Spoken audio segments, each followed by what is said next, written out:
Come. Thy kingdom come. Thy will be done in earth. Thy will be done in earth. As it is in heaven. As it is in heaven. Give us this day our daily bread. Give us this day our daily bread. And forgive us our debts. And forgive us our debts. As we forgive our debtors.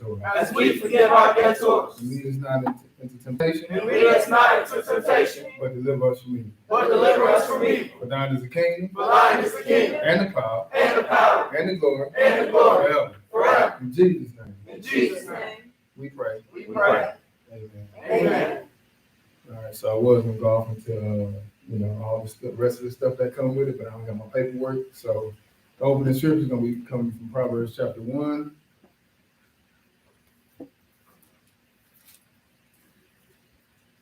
Proverbs 1.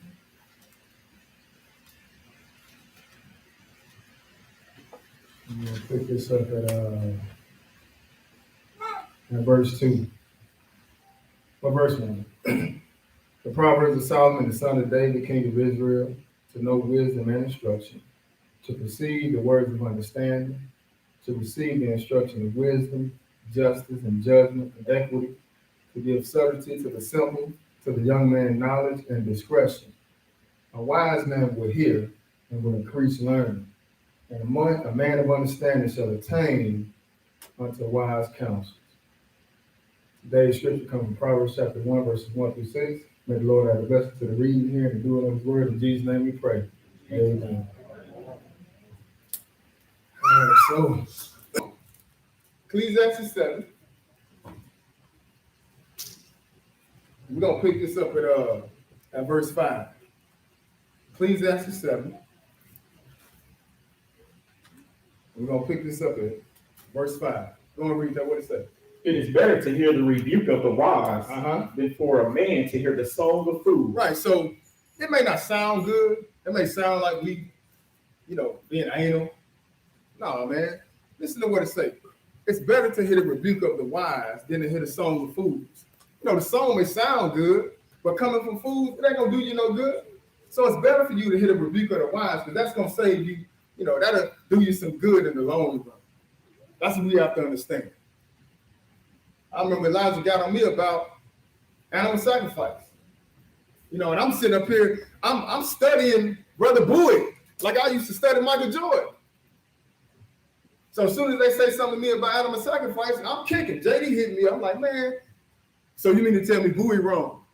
They're like, man, read it to me. Read it to me in Galatians 3 where it say anything about animal sacrifice. Once again, I got power on my face. I'm like, dang, man, he always get me, bro.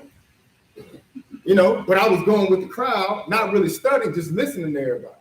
And then when I sat down, I had to look at it. I said, Lord, can you show me this? The Lord started showing me. Then he started opening my understanding. But at first, it didn't sound good to me, though. Then I remember one time I taught Pentecost. I based Pentecost off on unleavened bread. I'm teaching it, me and JD, I'm teaching it. He in the audience listening. He pull up on me real smooth. He's like, hey, mate, how you calculate Pentecost? I said, well, you do it off unleavened bread. But I knew in my head, I said, oh, my God, what I did now. He said, that ain't how you do it, man. I said, man, show me how to do it, bro. I had to humble myself. So I can get better as a teacher. So it may seem like, we're saying things about teachers and stuff like that, like Brother Will came and said something last week. Look, that wasn't for you, brother. That was because he got it from up top. Elijah told him to mention. Just like right now, hey, same thing. It ain't like we I talked about it. Me and Brother Lee, so if anybody can deal with this subject, we all talk. Me, him, and Brother Lee talked on the phone about it. So I got first-hand account to it. But still, we ain't doing this to hurt anybody. All of us have said some things, might have said some things. I know I have.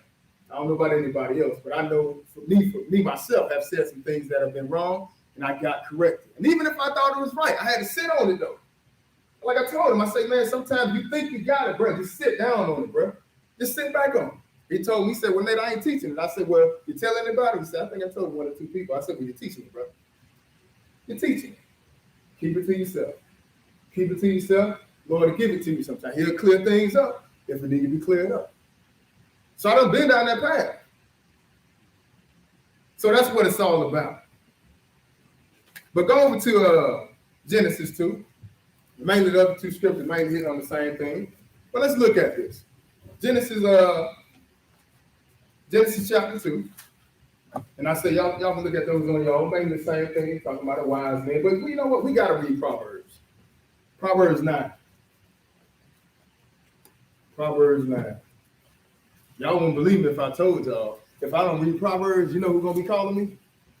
Who? Yeah, JD gonna call me. You know, like, man, why you read that Proverbs? What's up with Proverbs, man? Like, man, you gotta have a Proverbs scripture in there. But the thing is, I'm older than Jediah. But I got respect for the order, though. You understand what I'm saying? I got respect for the order. So Proverbs 9, pick this up at verse 9. When you get to go and read. Give instruction to a wise man, and he will be yet wiser. He said, look, give instruction to a wise man. And this is what this is all about. He said, look, give instruction to a wise man. Give instruction to a wise man, and he'll be what? Yet wiser. He'll be yet wiser. Go ahead. Teach a just man, and he will increase in learning. Right, and that's what had happened with myself. You know, I could have took it and been like, you know what, man, I ain't trying to get nothing you got to say. And that did come up, you know, that rebellious, you know, just naturally who I am, where I'm from, that did come up. I ain't trying to hear none of that, bro. I know what it said. I was like, you know what though, I'm doing the same thing I was doing. That world changes. Let me back up. You know, I'm doing the Creflo move again. So let me back up and listen to what he got to say. And then when I listen, then I start understanding. Then my understanding started becoming real, you know, started expanding a whole lot. So it says here, give instruction to a wise man, and he will be yet wiser. What else it say? Teach a just man, and he will increase in learning. He say, teach a just man, and he will increase in learning. And that's what it's all about, right? It's all about helping one another grow. So we supposed to be a body. We supposed to be a family, right? All right, so we have things in the body or in the family, you know, that need to be checked. We gonna check it. It ain't about embarrassing nobody. It's about, you know, it's about all us trying to make the kingdom. And sometimes things get in there that got to be pulled up out of there, but it's still family though. You know, I'm just saying, like after the day, you know, you still my nigga, right? You still my dog, right? We still Hebrews, right? That's what I'm saying. After the day, don't be like, oh, we ain't Hebrews. No, what? I can't say nothing? So let's go to Genesis chapter 2. Because we cool as long as nobody say nothing to me, right? That ain't how it's supposed to be. That ain't how it's supposed to be. Genesis 2. And let's go look at marriage from the beginning. Genesis 2, let's see how the Lord had it set up. Genesis chapter 2. And we're going to pick this up at verse 23. Genesis 2, verse 23, after everything was created. Go and read that. What it says. And Adam said, this is now bone of my bones and flesh of my flesh. Now look at what it says. He said, Adam said, this is now bone of my bone and flesh of my flesh. And really what you kind of see in here, you know, it's almost like a ceremony in a sense. It's not a ceremony, but, you know, God is bringing this woman to Adam. And he agreed to it. He's like, man, boy, she fine. You know, yeah, she bone of my bone and flesh of my flesh, right? He said, look, this is now bone of my bone and flesh of my flesh. Because it tell you in 22, and the real was the Lord God had taken from man, made here a woman, because she was taken out of man.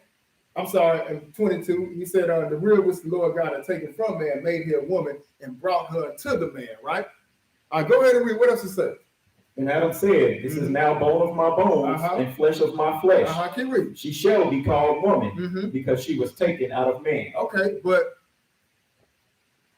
why he ain't turned it down? Why ain't turn it down? I mean, first, evidently God, man, you know it gotta be good, right? You know.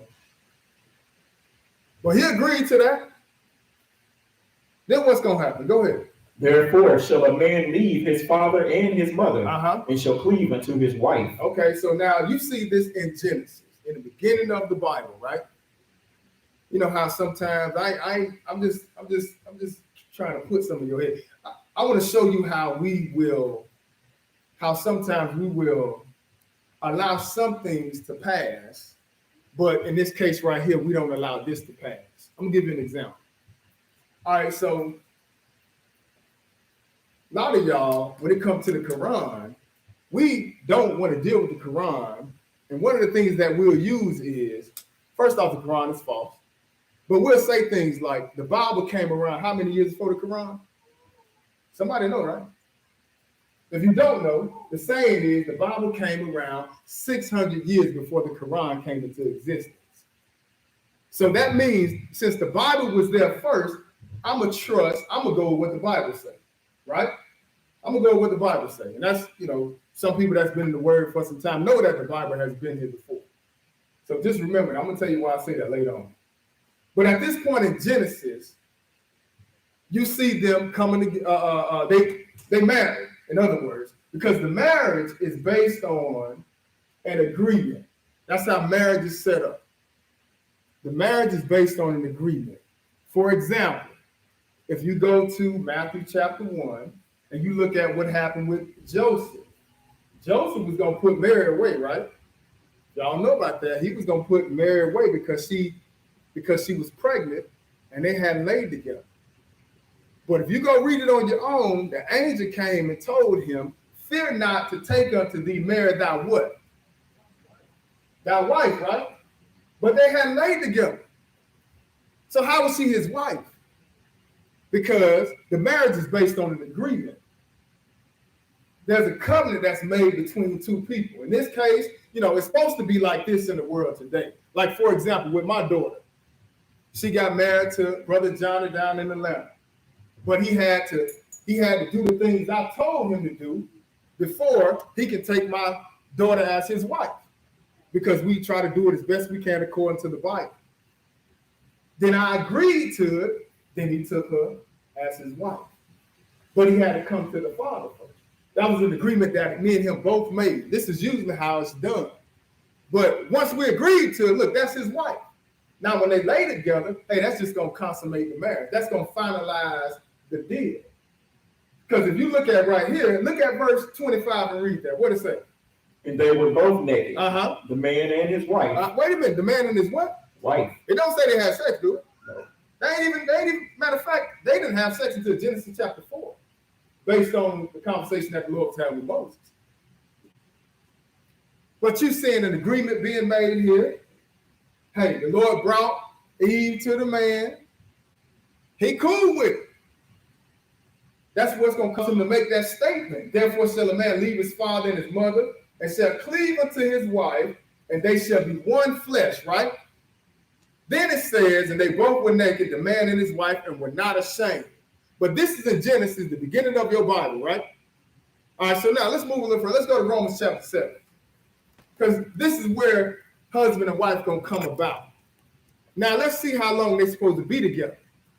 Let's see how long they're supposed to be together. Because another question that was on the table was how long is the woman in adultery? How long will she be committing adultery if her husband put her away? Is it adultery? In other words, I'm going to just paraphrase. Is it adultery after she had sex with a man one time and that's it? No, that ain't how it works.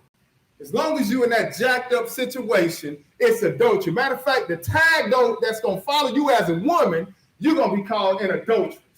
Hey, sister adulteress, how you doing? Because that's what you are. Because it's done out of line. That's just like a sister down in Atlanta, go to another location. She got married. Brother didn't even put her away. She got married to somebody else. Not in the word, look just like a husband. That's the great thing about it. But she got married, wasn't put away, and the people at the church sitting up there congratulating her. I said, how y'all going to congratulate adultery? Because that's what it is. It's adultery.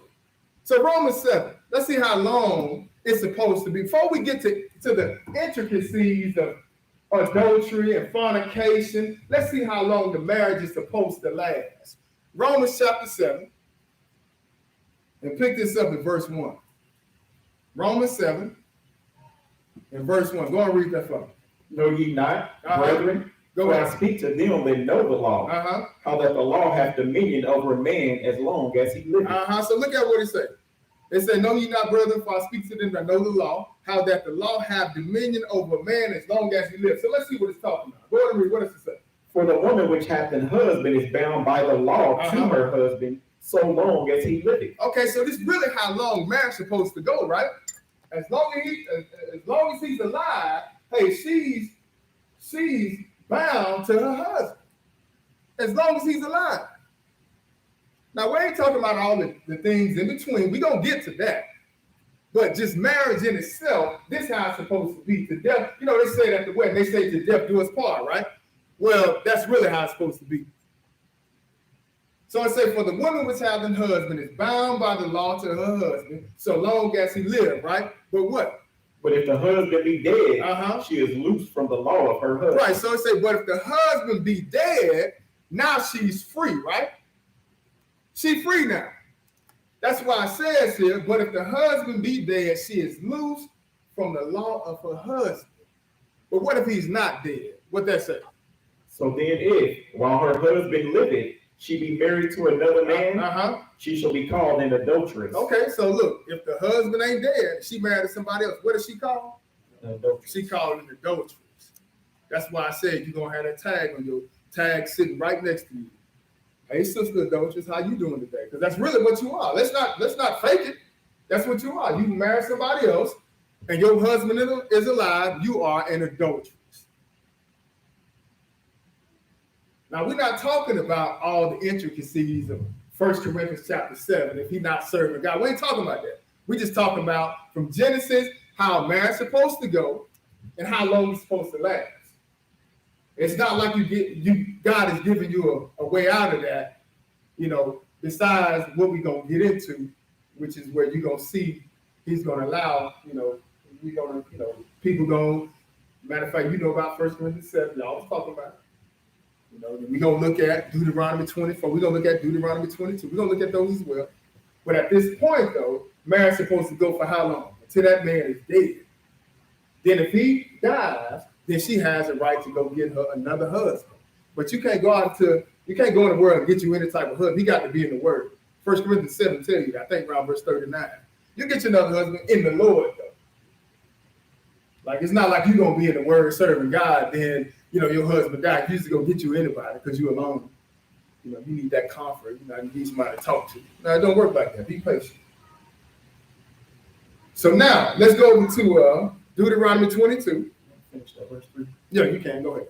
But if her husband be dead, she is free from the law, so that she is no adulteress. Right, so if her husband is dead, she's free from that law, right? And she's not an adulteress. Go ahead. Though she be married to another man. Right, so if she married to another man, it's okay if her husband's dead, though, right? But if her husband's alive, you know, she married somebody else, she's an adulteress. Like that example I gave you, that sister get married to another man, her husband didn't even put her away. You know, he just made some bad mistakes out there in the streets. He was in the word. He back in the word now. He started falling off. He was getting his stuff together, trying to get his family back. But the church was pushing her, saying, no, you need to leave him. But a woman don't got that right to do that. See, y'all drop the ball when you allow Satan to get inside your head. You know, not y'all per se. We just talking about the woman. When Eve allowed that to happen, hey, now you got some order there, sisters and brothers. And that man is now your head.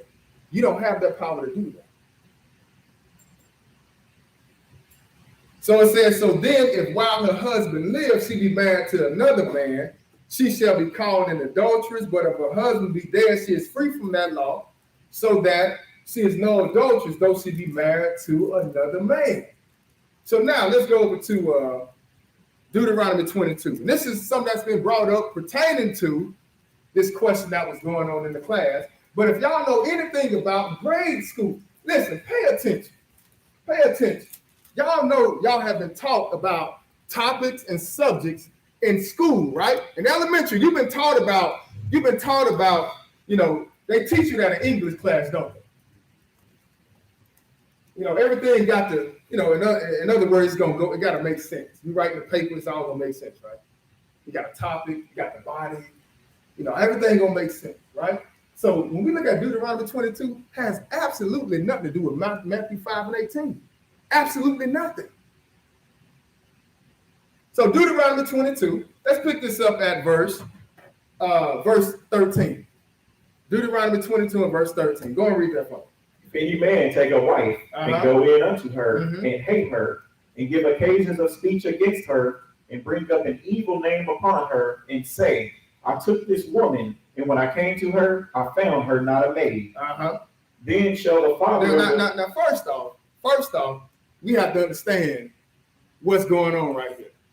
The dude don't like the girl. He don't like her. That's what it means when he say he hate her. He don't like her. He don't want to be with her. Because we're going to see at the end how it's going to finish off and, when we get to the final verse.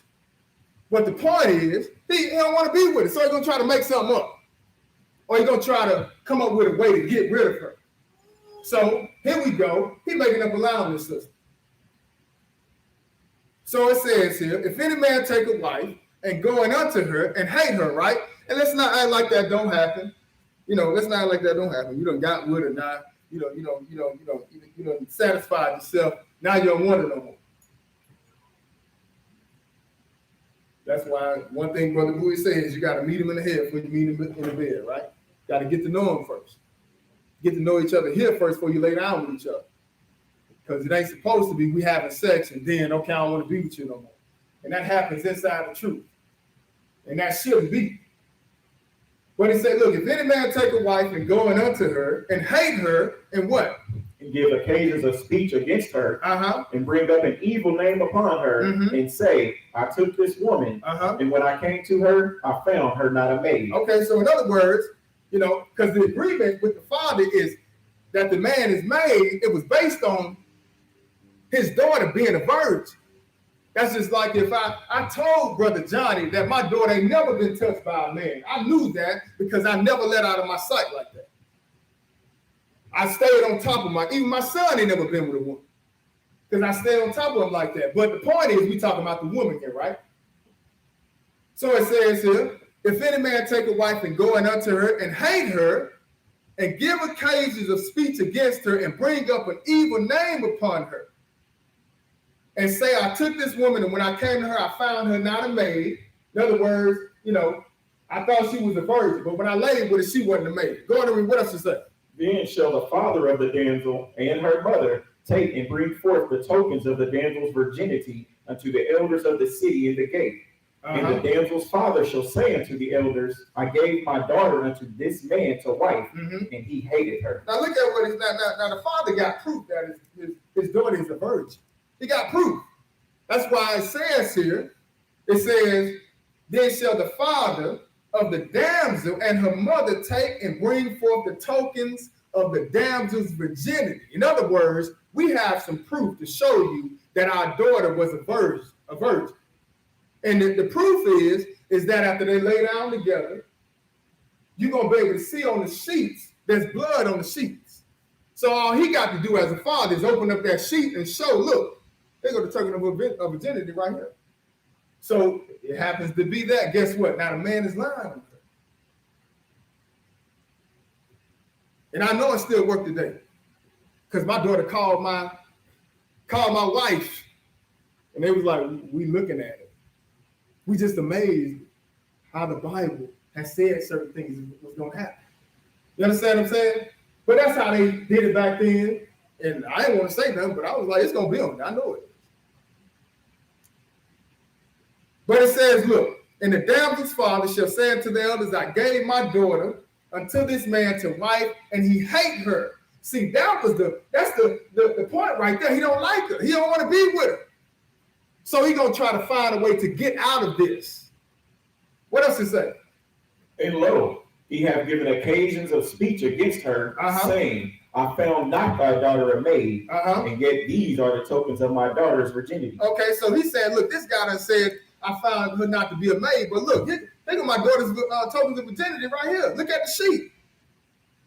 Go ahead and read. And they shall spread the cloth before the elders of the city. So they're going to open up that sheet, and they're going to open up that cloth before the elders of the city, and they're going to witness it for themselves to see that, yes, she was a virgin. Go ahead and read. What else is that? And the elders of that city shall take that man and chastise him. And they shall immerse him in 100 shekels of silver and give them unto the father of the damsel, because he hath brought up an evil name upon a virgin of Israel. Right, so he done lied on him. He done lied on him. So because of that, now you got to pay a fine in a sense. And that fine that he got to pay, they're going to give it to the father, since you lied on this man's daughter. Well, guess what? He still ain't got no ticket out of the marriage, though. Go on and read. What else it say? And she shall be his wife.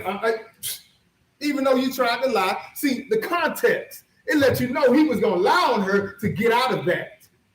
It ain't talking nothing about adultery, ain't saying nothing about fornication. It ain't talking about no bill of divorce. Can y'all read that in the scripture anywhere? That don't say nothing about bill of divorce right there, does it? Because when Jesus brings this up, he's not talking about Deuteronomy 22.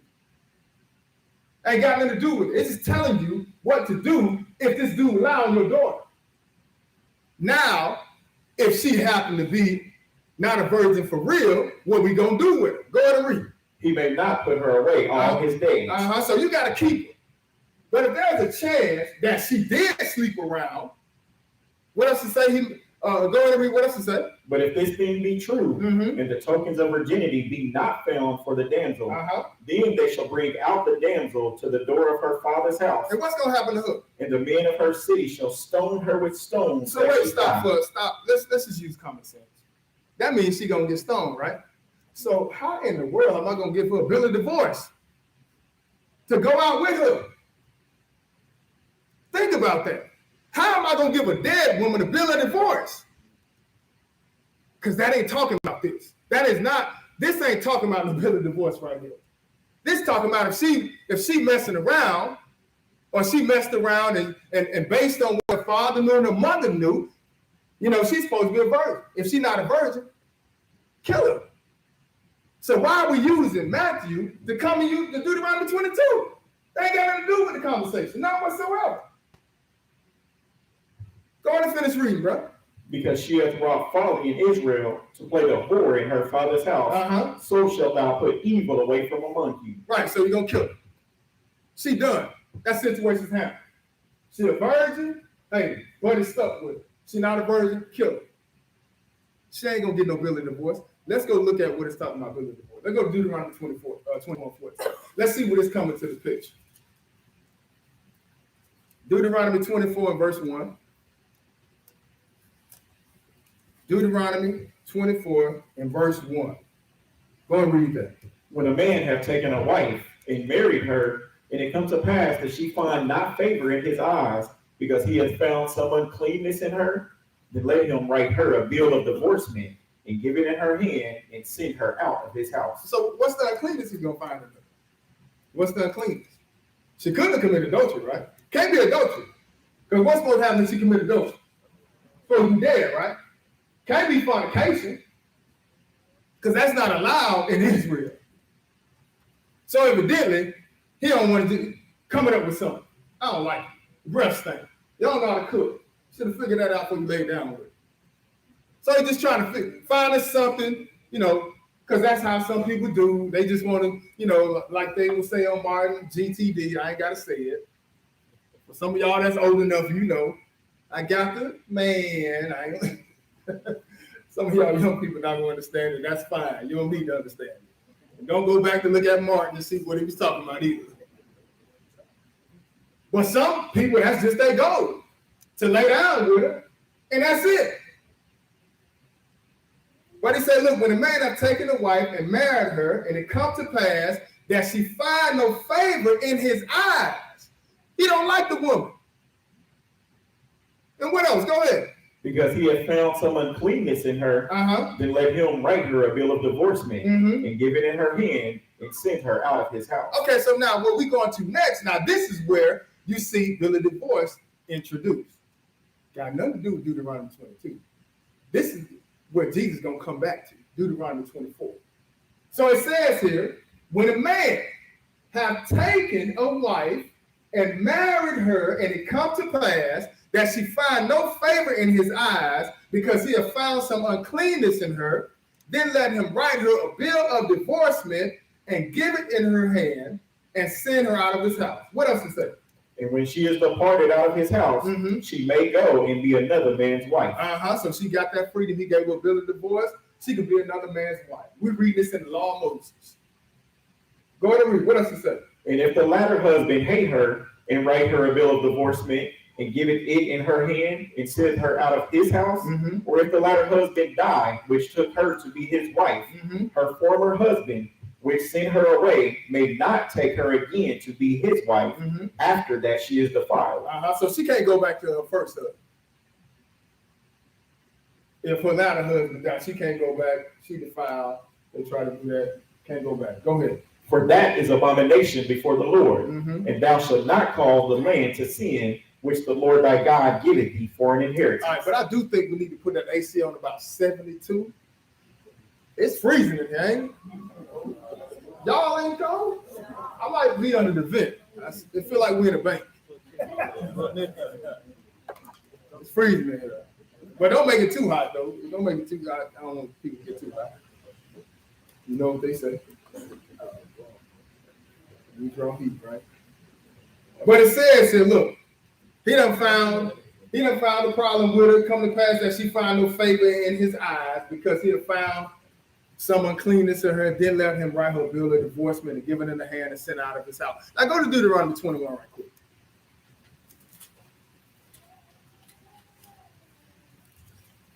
Deuteronomy 21. And let's look at I think verse 15. Deuteronomy 21, verse 15. And this gonna mention two wives, but this ain't about two wives. I just want to show you how it is possible for a man just not to like you for nothing. Go ahead and read. What else to say? Read 15. If a man have two wives, one beloved and another hated, and they have borne him children, both the beloved and the hated, and if the firstborn son be hers that was hated, then it shall be, when he maketh his sons to inherit that which he hath, he may not make the son of the beloved firstborn before the son of the hated, which is indeed the firstborn. Okay, so now in other words, the inheritance goes to the firstborn son, right? You got two wives, and the wife that you don't like or that you hate, she happened to have that firstborn son of yours. Don't try to show favoritism to the wife that you like and give her son, the inheritance that belongs to the firstborn. But the point of showing you this is that, hey, it's a possibility that you can just hate him, right? That they can hate the wife. Like in Deuteronomy 24, just don't like her. Like, man, I don't want to have nothing to do with you. Now, like I said, it can't be adultery that she did because you got to kill her. But you find some uncleanness, you don't got faith, she don't got favor in your eyes, give her a bill so she can go. Let her go, right? So now, is that still good today, though? Because this is what I heard on the video that we trying to make it seem like this is okay today if she's not a virgin, right? That don't make sense. That don't make sense. Brother Baja told me on the phone. Brother, don't please. Don't say false things about me. All right, well, this is what we can do, brother. This is what we can do. You're going to have to leave. You're going to have to leave, bro. You can't do that. Bro, but you're going to have to leave. You're going to have to leave, bro. Like, you're going to have to leave the room, bro. All right, well, just, hey, bro, but you're going to have to leave. You have to leave, bro. But you can't interrupt like that. Like we can talk at the class. But you're going to have to leave, bro. Or you're going to have to be quiet. All right, you can't interrupt. That's the last time, bro, because I will have you off the premises, bro. All right? So just be respectful, bro. When we get done, you can talk to me at the class. All right? All right, that's what's up. All right, so we was on the phone, and Abijah told me personally, he said to me and Brother Lee that we can leave our wives. He told me on the phone that I can leave my wife. I said, Abijah, my wife that I've been with 25 years, I can leave my wife? He said, if she's not a virgin. That's what you told me, bro. Brother Lee said, I can leave my wife? He said, if she's not a virgin. We was like, come on, bro, you serious? That's what he said. That's what he said. So now, let's go to Matthew. Matthew chapter 5.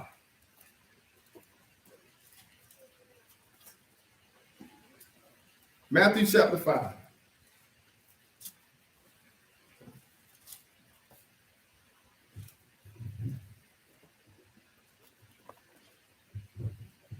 Matthew chapter 5, because we're going to see if this is still okay today. Like we have had that question. That after all we talked about 4 hours on the phone, the last thing I asked Brother Elijah, and he know it.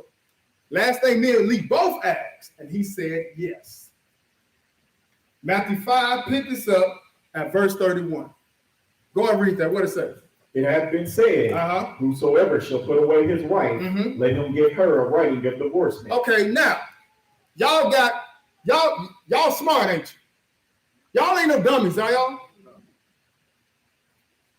What did we just read that said? Because if you pay attention to what it says it have been said.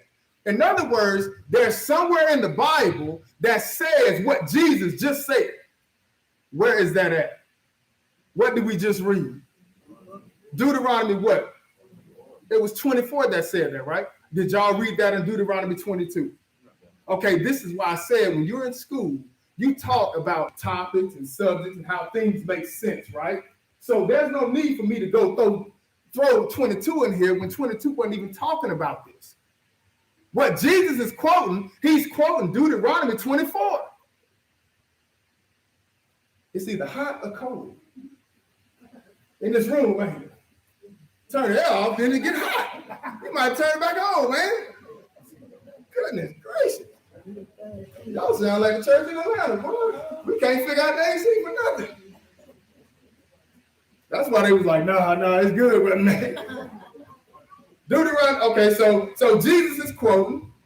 Read it again, 31. It hath been said, whosoever shall put away his wife, let him give her a writing of divorce. So it says, it hath been said, whosoever shall put away his wife, let him give her a writing of divorcement, right?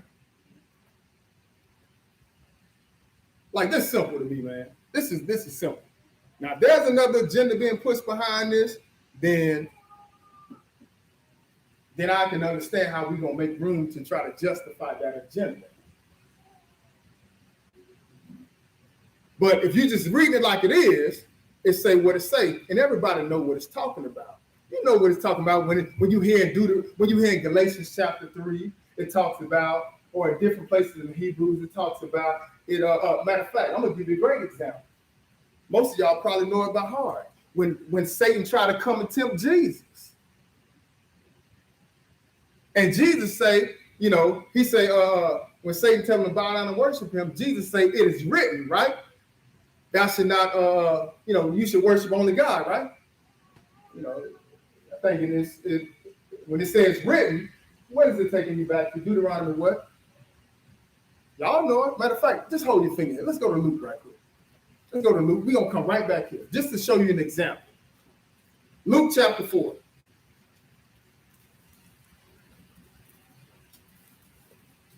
Luke 4, I think I quoted that wrong. It's probably y'all looking at me like, what is he talking about? Luke 4, and pick this up at verse 4.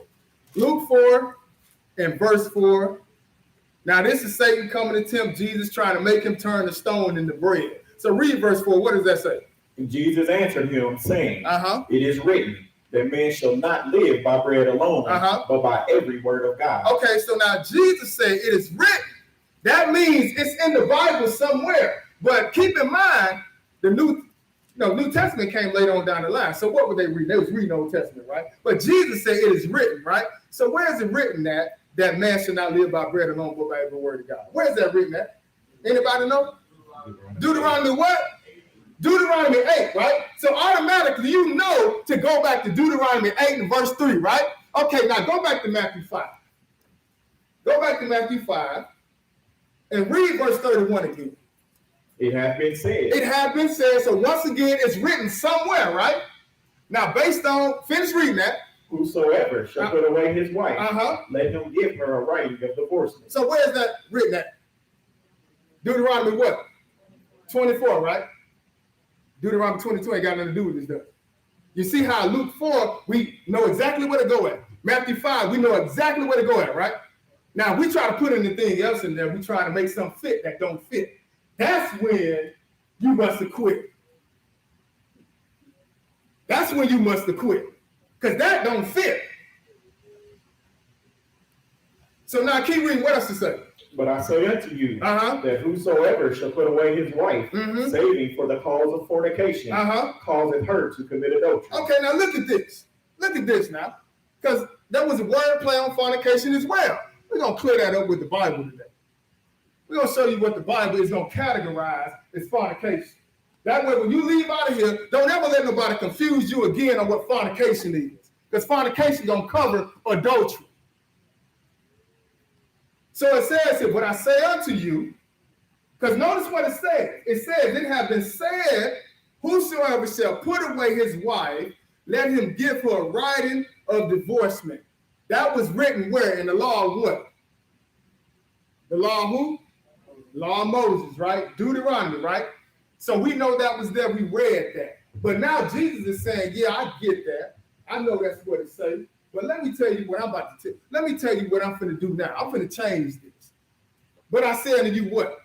That whosoever shall put away his wife. But I say unto you, whosoever put away his wife, because it's been said that put away and divorce don't mean the same thing. We're going to show you that that's incorrect as well. It say, but I say unto you that whosoever shall put away his wife, what? Saving for the cause of fornication. So she got to commit fornication for you to put her away. In other words, she can't no other dude be filling all up on her, kissing all on the neck. You get caught off in the car with another dude. Man, one of y'all, both of y'all, let it be me. Let it be me. But that man got that right to do that, though. Oh, we weren't doing that. We just talking. Yeah, all right, play with it if you want to. So it says, look, but I say unto you that whosoever shall put away his wife, saving for the cause of fornication, what? Causeth her to commit adultery. Cause her to commit adultery, right? Now we see that the Lord is blaming the man, right? He say, you cause her to commit adultery, right? Because if you put her away, she ain't did nothing. She ain't did nothing wrong, and you don't put this woman away, more likely she probably gonna give it to somebody else, but this adultery gonna be on the man. It's not gonna be on her. In other words, he letting you know it's your fault. That's why I say you cause her to commit adultery. So it said, but I say unto you that whosoever shall put away his wife, see, this is gonna supersede what took place in Deuteronomy.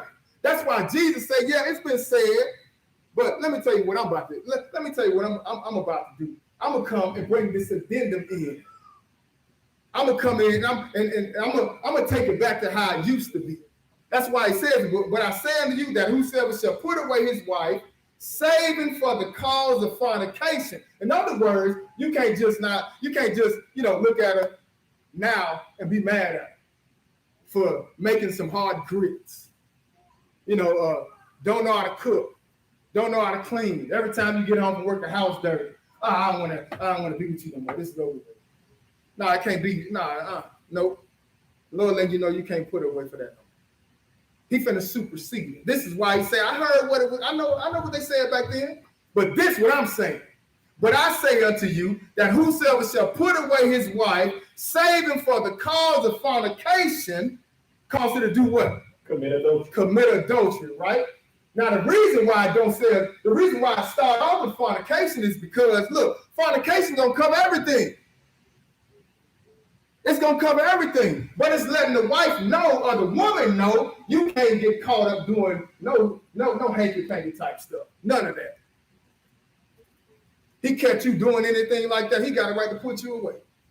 Oh, we was just kissing. Okay, well, you just kissed his house goodbye.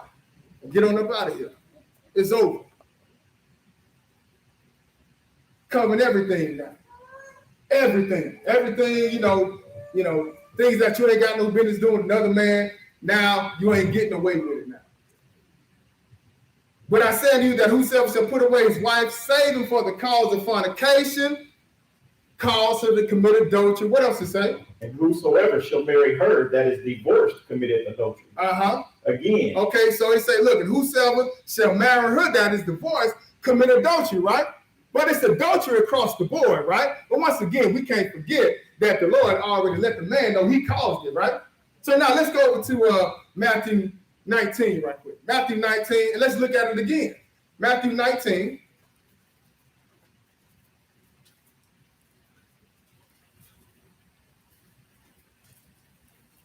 Matthew 19. And pick this up at verse 9. No, start at verse 8. All right, go ahead. He saith unto them, Moses, because of the hardness of your hearts, suffered you to put away your wives. Because the same thing is on the tape, man. If we'll go up and read it, but I just wanted to hit something right quick. It says, look, Moses, because of the hardness of your hearts, right? Telling you why he allowed them to get a bill of divorcement in the first place. Because of the hardness of your heart. It said, Moses, because of the hardness of your heart, suffered you to put away your wives, but what? But from the beginning, it was not so. Okay, so what did we read in the beginning? We read how the husband and wife started in Genesis chapter 2. It's supposed to last. It's supposed to last all the way to death. What did he say, look? But from the beginning, it was not so. What else to say? And I say unto you, whosoever shall put away his wife, except it be for fornication, keep reading. And shall marry another, committed adultery. Okay, so now look at what he said. Now he done. You ain't causing to commit adultery now. Now he actually saying you commit adultery. Now you done got her out here. She ain't did nothing. So the Lord will put it on the man. It's almost like, see, we know adultery. When we think about adultery, we think about a man sleeping with another man's wife, right? Okay, well, God giving you an addendum now. He giving you an addendum, letting you know if you put her away, she ain't did nothing wrong. Now adultery gonna be on you, man. And I say unto you, whosoever shall put away his wife, except it be for fornication, and shall marry another and commit adultery. What else to say? And whoso married her, which is put away, does commit adultery. But look at what it's saying, though. First it says you cause her to commit adultery. Now it's telling you that the man, if you put her away, she ain't did nothing, the man is the one that commit this adultery, right? It's on him now. But the goal is, look, he letting them know, don't try to get out of it. You ain't got no reason to put her away. You're trying to wiggle out. See, really they trying to cause Jesus to, go against Moses in the first place. But Jesus is the one that allowed it. Now he came on the scene and letting you know, hey, we ain't doing this no more. We're going to take it back to how it used to be. Bring it back up to verse 3 and read that. The Pharisees also came unto him, tempting him, and saying unto him, is it lawful for a man to put away his wife for every cause? Go ahead. And he answered and said unto them, have you not read that he which made them at the beginning made them male and female? Right. So yeah, you bringing me what you saw in Deuteronomy 24, but y'all ain't read Genesis. You ain't go back to what it said in the beginning. This is how Jesus answering them. That's why they said, look, is it lawful for every man to put away his wife for every cause? They got that from Deuteronomy 24, right? Now, or what we was reading earlier, but for the most part, this conversation is really about this bill of divorce. You just have it in, wrote it a different way now, but it's still the same topic going on. Have you not read that he which made them at the beginning did what? Made them male and female, right? We saw that in Genesis. So in other words, he's taking you back to the beginning. That's going to usurp what was said in Deuteronomy 24. Now we're in the New Testament. Jesus on the scene now. We know Jesus is God, right? Jesus is God in the Old Testament, right? So you mean to tell me like he ain't got the power to come and undo what was done in the Old Testament? He God. He do what he want to do. Except when we want to push an agenda, right? There, one jot or one tittle don't. Come on. Come on, now this God. If God want to change, he can change it. Just like he changed it and told you before you even lay down with a woman, if you think about it, man, you done already committed adultery. But you don't know adultery as that, do you? You know adultery as laying down in the bed with another man's wife. That's how you comprehend adultery. Until Jesus come and show you and make it even harder for you to even get in the bed with it now. If you think about it, you done already did it, nigga. Don't even think about it. Go ahead and read what else it say. Verse 5. It said, for this cause shall a man leave father and mother, and shall cleave to his wife, and they twain shall be one flesh. That's in Genesis. We saw that. So he took it back to something that came before Deuteronomy. That's why I was saying, some of us will say, well, the Bible came before the Quran. So we'll use that. Some of us would, just conversations. Even people not in the word, they'll say stuff like that. So the mindset, sometimes things that come before, especially dealing with God, you know, hey, that's going to outweigh what Moses said, because God is the one that invented marriage in the first place. So if he come later on down the line and take you back to the beginning, then that's what we got to go with. That's what we got to go with. We can't try to justify and say things like, well, no, Matthew 5:17, that ain't talking about this, about you know that. That ain't talking about this. That's not talking about this.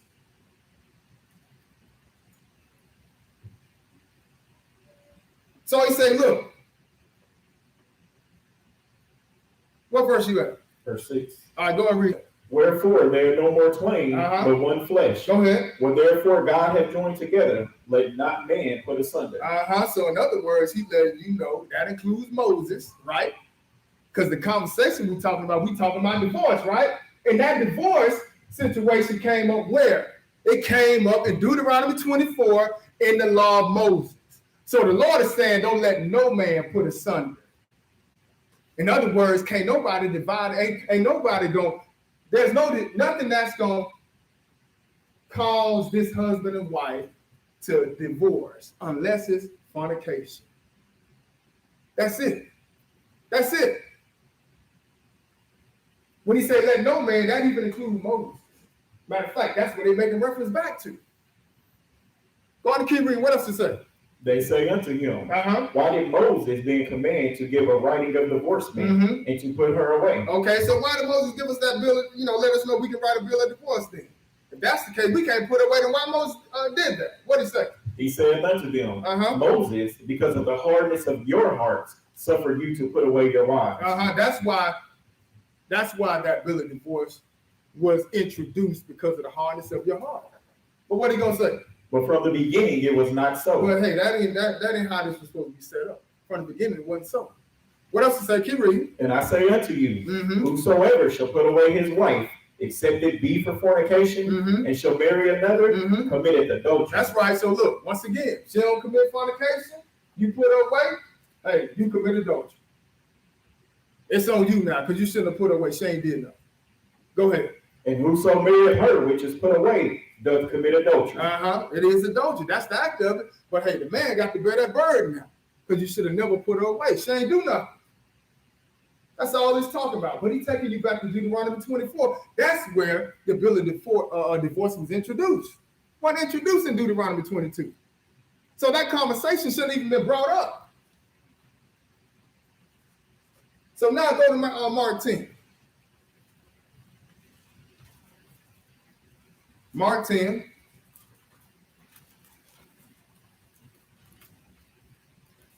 Mark 10. We'll pick this up at verse 4.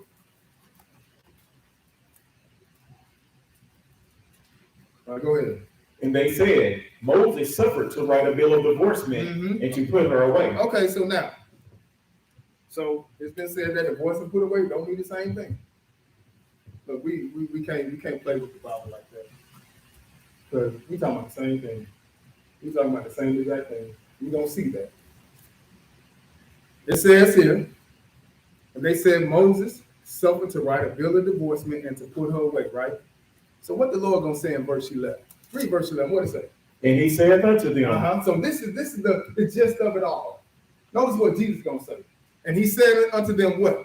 Whosoever shall put away his wife. Wait a minute. Whosoever shall put away his wife, right? And what else? And marry another. Committed adultery against her. But the conversation is about what? The conversation in verse 4 is about what? What is saying for? Read that again. And they said, Moses suffered to write a bill of divorcement. Okay, so what are we talking about? What are we talking about, y'all? We're talking about divorce, right? What is Jesus responding to? Is he responding to, he's responding to divorce, right? Like, don't let your mind play tricks on you. This is what the book is saying. We know if they ask a question about divorce, Jesus is answering the question about divorce. Because it's the same thing. So he says here, and they said Moses suffered to write a bill of divorce and divorcement and to put her away, right? That's what you're going to do. She got to go. I'm done with you. Look at your bill. Get out of here. But what the Lord going to say? Read 11 again. And he said unto them, Whosoever shall put away his wife. Okay, so now, we can interchange that word just like we interchange sleep with death. We can interchange put away with divorce. So really what he's saying is, whosoever shall divorce his wife and marry another, what? Committed adultery. Commit adultery. That's why I say y'all not dumb. You know what you was taught in school. Unless there's an agenda being pushed. Now bring it back up to verse 9 and read that. What therefore God has joined together, let not man put asunder. That's right. So he said, look, what therefore God has joined together, let not man put asunder. Keep reading. And in the house his disciples asked him again of the same matter. And he said unto them, whosoever shall put away his wife and marry another committed adultery against her. Right. So now, hey, the Lord's putting it on the man. Putting it on the man. He said, look, in the house his disciple asked him again of the same matter. He said unto them, whosoever shall put away his wife and marry another commit adultery against her. But we already saw earlier that you commit adultery, right? He said you commit adultery. Then another place he said you caused her to commit adultery. But he put it in the man now. Like you can't get out of this. Then he says, what else in verse 12? And if a woman shall put away her husband and be married to another, she committed adultery. So it said if a woman shall put away her husband and be married to another, she committed adultery. So she can't do that either, right? She can't get out of that. You got 1 Corinthians 7. You know what I'm saying? He ain't trying to serve your God and stuff like that. Look, you can get up out of that, man. But other than that, you ain't gonna really see I don't see nothing else to get you up out of that. So, we talk about separating for some time and stuff like that. And I ain't saying don't sit there and get beating you up and all that type of stuff. But you're not gonna see the Lord. You're not gonna see that in the Bible system, brother, where a sister can just get up out of it like that. But now go over to Romans 1. Romans chapter 1.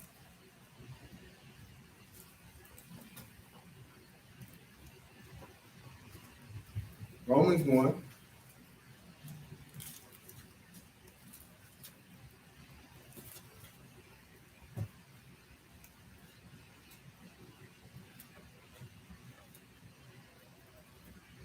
Let's pick this up at verse 25. Romans 1, verse 25. Read that. Who changed the truth of God into a lie and worship and serve the creature more than the Creator, who is blessed forever. Amen. For this cause God gave them up unto vile affections. Okay, so now come in here because it's all out of love. We saw, I heard you guys discussing that I asked a few people this morning what was fornication. And they said sex outside of marriage, right? That's what I heard. That's what some people say fornication is, sex outside of marriage.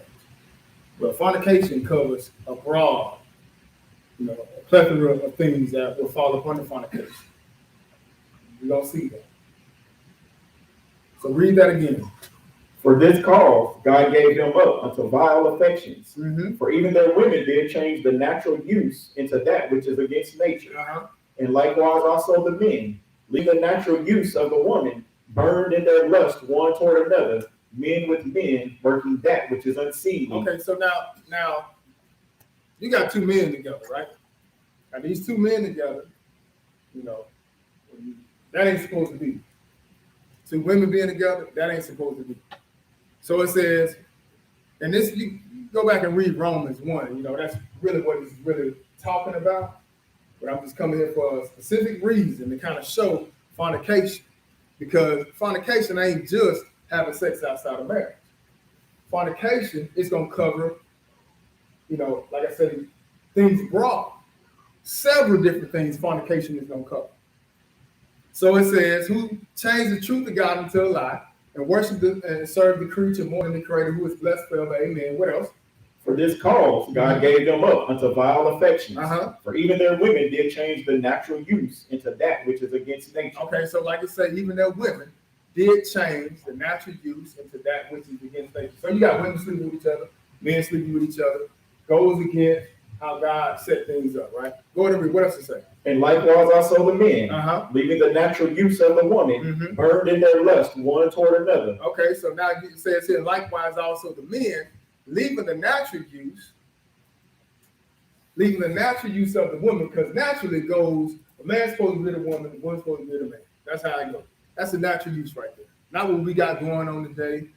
You know, all this stuff you see going on with the LGBT, you know, community and all the letters, but that ain't how it's supposed to go. God has it a certain way between man and a woman, woman and a man, right? But in this case here, it says, likewise also the men, leaving the natural use of the woman, burned in their lust one toward another. What else? Men with men, working that which is unseemly, and receiving in themselves that recompense of their error, which was meat. Right. Go ahead and read. What does it say? And even as they did not like to retain God in their knowledge, God gave them over to a reprobate mind to do those things which are not convenient. So they, you know, Lord gonna turn their mind over to you. You want to do it, hey, Lord give it to you. If you want, you're gonna become that. That's why you see some people that be completely gone. You know, some of the brothers get into this type of stuff, and then once they go, it's hard for them to come back.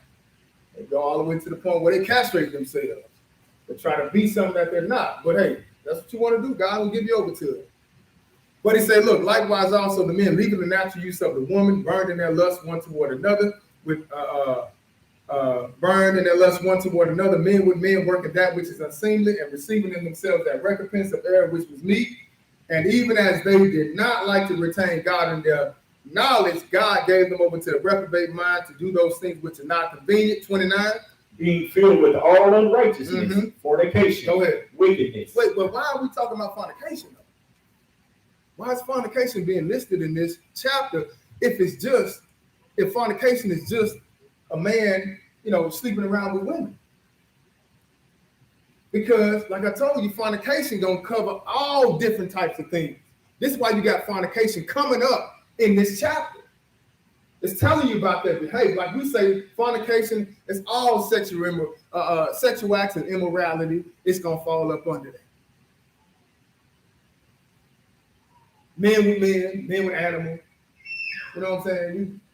Jumping from bed to bed, adultery. It's gonna fall up under that. Fornication gonna cover all of that. So we see here, Paul is describing the behavior of what these people are doing, right? Then right after that, he kind of itemizes it, or in a sense, describes what it really is, right?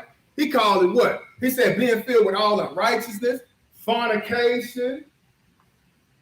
See, fornication ain't just fornication ain't just somebody sleeping with, somebody not being married. Because that's what the definition I got this morning. And that's what I heard. I heard people say that. Fornication is, when people ain't married, they sleep. No, fornication don't cover it all. And Brother Will said in Bible study, he got up and Brother Will thought he had something. He said, that's spiritual fornication. No, it ain't talking about spiritual fornication in Matthew either, Brother Will. It's talking about physical fornication. That's what Jesus was talking about. But that's what people were doing in the room. Everybody's throwing ideas out. But it's talking about physical fornication in Matthew. And then right here, notice fornication is listed after it described their behavior. That's why it says here, being filled with all unrighteousness, fornication. Keep reading, what else? Wickedness, covetousness, go ahead. Maliciousness, full of envy, murder, debate, deceit, malignity, whisperers, backbiters, haters of God, despiteful, proud, boasters, inventors of evil things, disobedient to parents. All right, go to Leviticus 18.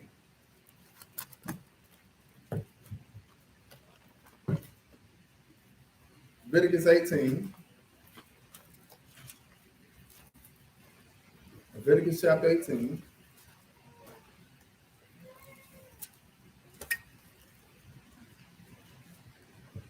Leviticus 18.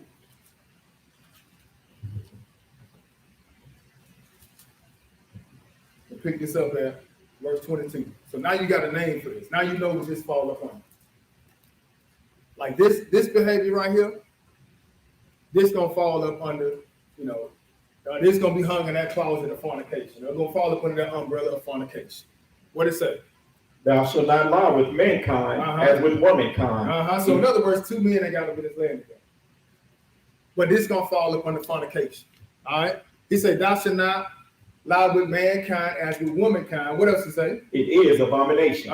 Keep reading. Neither shalt thou lie with any beast to defile thyself therewith. And that's gonna fall up under it as well. But this is why Jesus had mentioned fornication, because like I said, it's gonna cover everything. Matthew 5, Matthew 19, what we saw. Look, she ain't got no room to do nothing. She ain't got no business playing around with nobody. None of that. So if you say, well, we ain't getting into bed with each other, you know, we didn't do nothing, all we did was kissed and all that, you just committed fornication. So he got a right to get you up out of there. But if she didn't do nothing, he ain't got no right to put her away. So he say, look, neither shall thou lie with any beast to defile thyself therewith. What else? Neither shall any woman stand before a beast to lie down there too. It is confusion. And then he's going to give you some more things. In Leviticus chapter 20, he's going to give you a rundown of things that you shouldn't be doing. I think it's 20 that I saw. Let's see, 20 or 22. Might be 20. We're going to go through the sleeping with the father's daughter, mother's daughter, aunt, all that stuff. It might be, I think it's early 18. Yeah, it's up above an 18. And it's another place too. But all that stuff gonna fall upon the fornication, sisters and brothers. So now go to Proverbs 6. And let's go see something. Proverbs 6.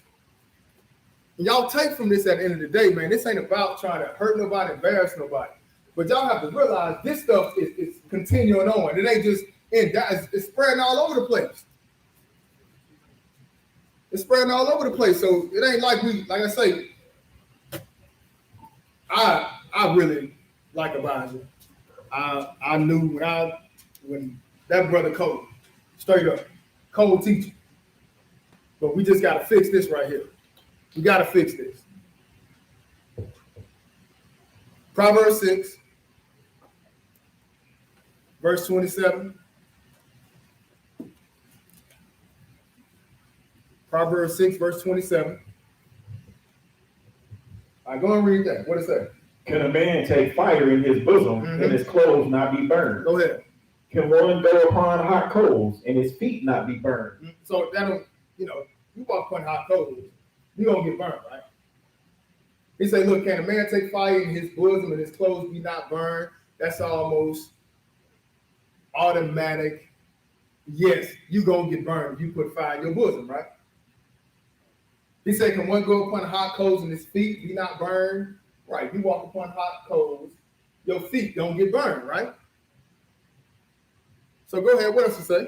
So he that goeth into his neighbor's wife, whosoever toucheth her shall not be innocent. Okay, now, what do we label this as? Man going into his neighbor's wife. What is that called? That's called adultery, right? Everybody know that to be called adultery. All right, so he says here, so he that go into his neighbor's wife, whosoever touch her shall not be innocent. Go on and read. What else to say? Men do not despise a thief if he steal to satisfy his soul when he is hungry. That's right. That ain't too much of a big deal. You grab something out the stove. That don't take too much effort. You just know you might need something to eat, right? It's like the police, like I might have told y'all a while back, and I mentioned it before. Sister was in the store stealing something so she could feed her family. She got caught. Police didn't take her to jail. He bought her some groceries and took her home to her family. Have mercy on her because that makes sense. Okay, you're stealing to feed your family. I don't understand. Like the book is saying, men do not despise a thief if he steals to satisfy his soul when he is hungry, right? May they have some mercy on you when it comes to that. What else to say? Go ahead. But if he be found, he shall restore sevenfold. He shall give all the substance of his house. So hey, have some mercy, right? You can pay that back. You can pay that back. Wasn't too bad. You stole a little something, pay that back. You ain't really go all in. It ain't nothing that can't be forgiven. Go ahead and read what does it say, 32. But whoso committeth adultery with a woman lacketh understanding. But it say, but whoso commit adultery. Now we know that act that brother just did with his neighbor's wife, that's adultery, right? That's why it says here, but whoso commit adultery with the woman lack understanding, right? Then what it say? He that doeth it destroyeth his own soul. He said, look, he who do that, man, you destroy your own soul, right? Soul and body, one and the same. Everybody know that? Soul and body, one and the same. The Lord breathed into his nostrils, the man became a what type of soul? A living soul. Soul and body, one and the same. He said, but whoso commit adultery with a woman, lack understanding, he that doeth it destroy his own soul, right? So now let's move over to 1 Corinthians chapter 6. Now we know that act is called adultery, correct? Everybody knows you sleep with another man's wife, that's adultery, right? So now let's go to 1 Corinthians chapter 6. 1 Corinthians 6.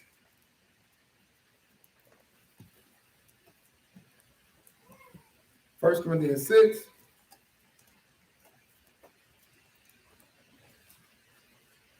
First Corinthians 6, and let's pick this up at verse 12. Go ahead. All things are lawful unto me, but all things are not expedient. All things are lawful for me, but I will not be brought under the power of any. All right, skip down verse 15 to read that.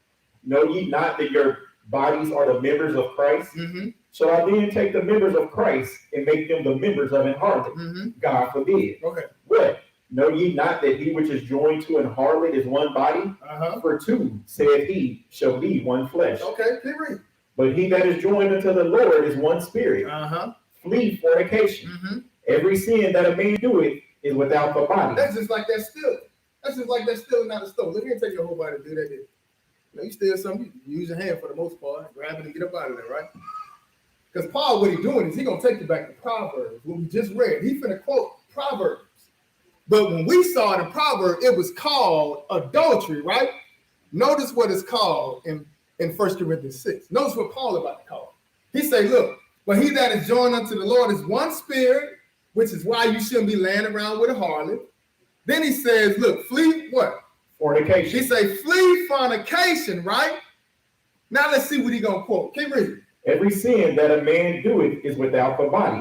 But he that committed fornication sinneth against his own body. He say, but he that commit fornication do what?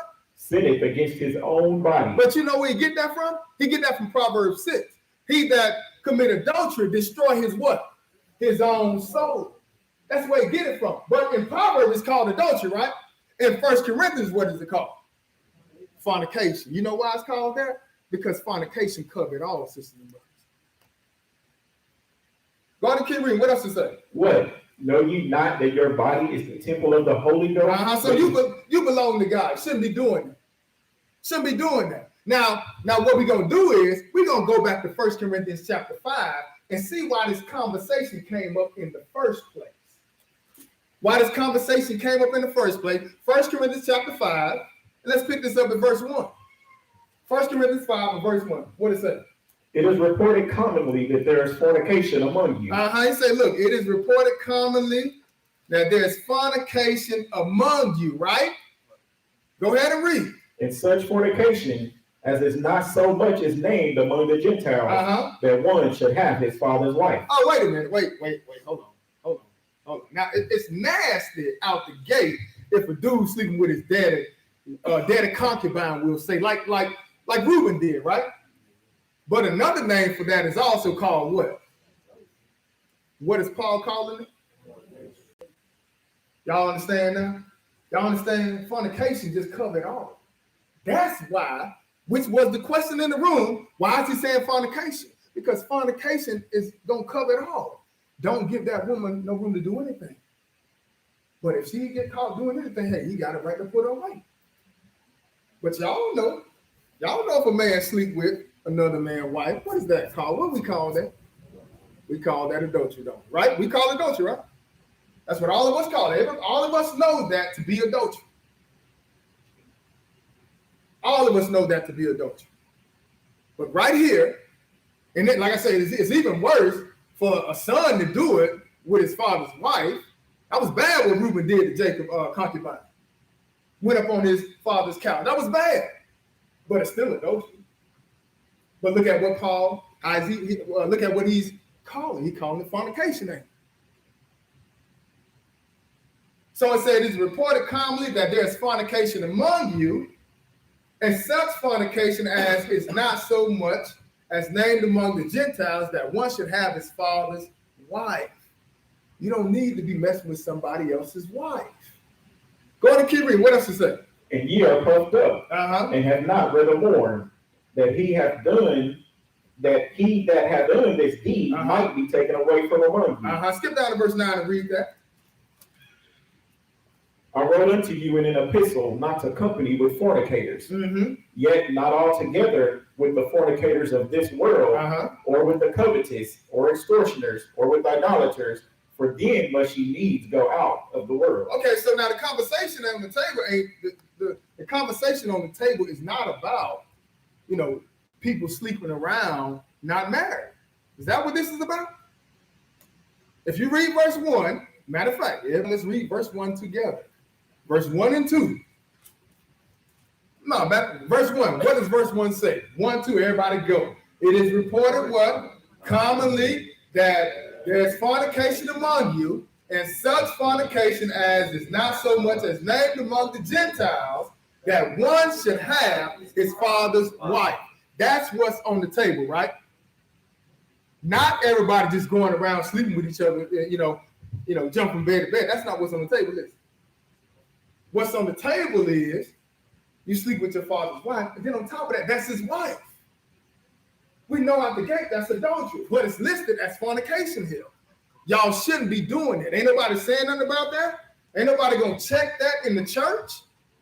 Somebody gotta say something about that. That's really what he's saying here. You don't say nothing, guess what?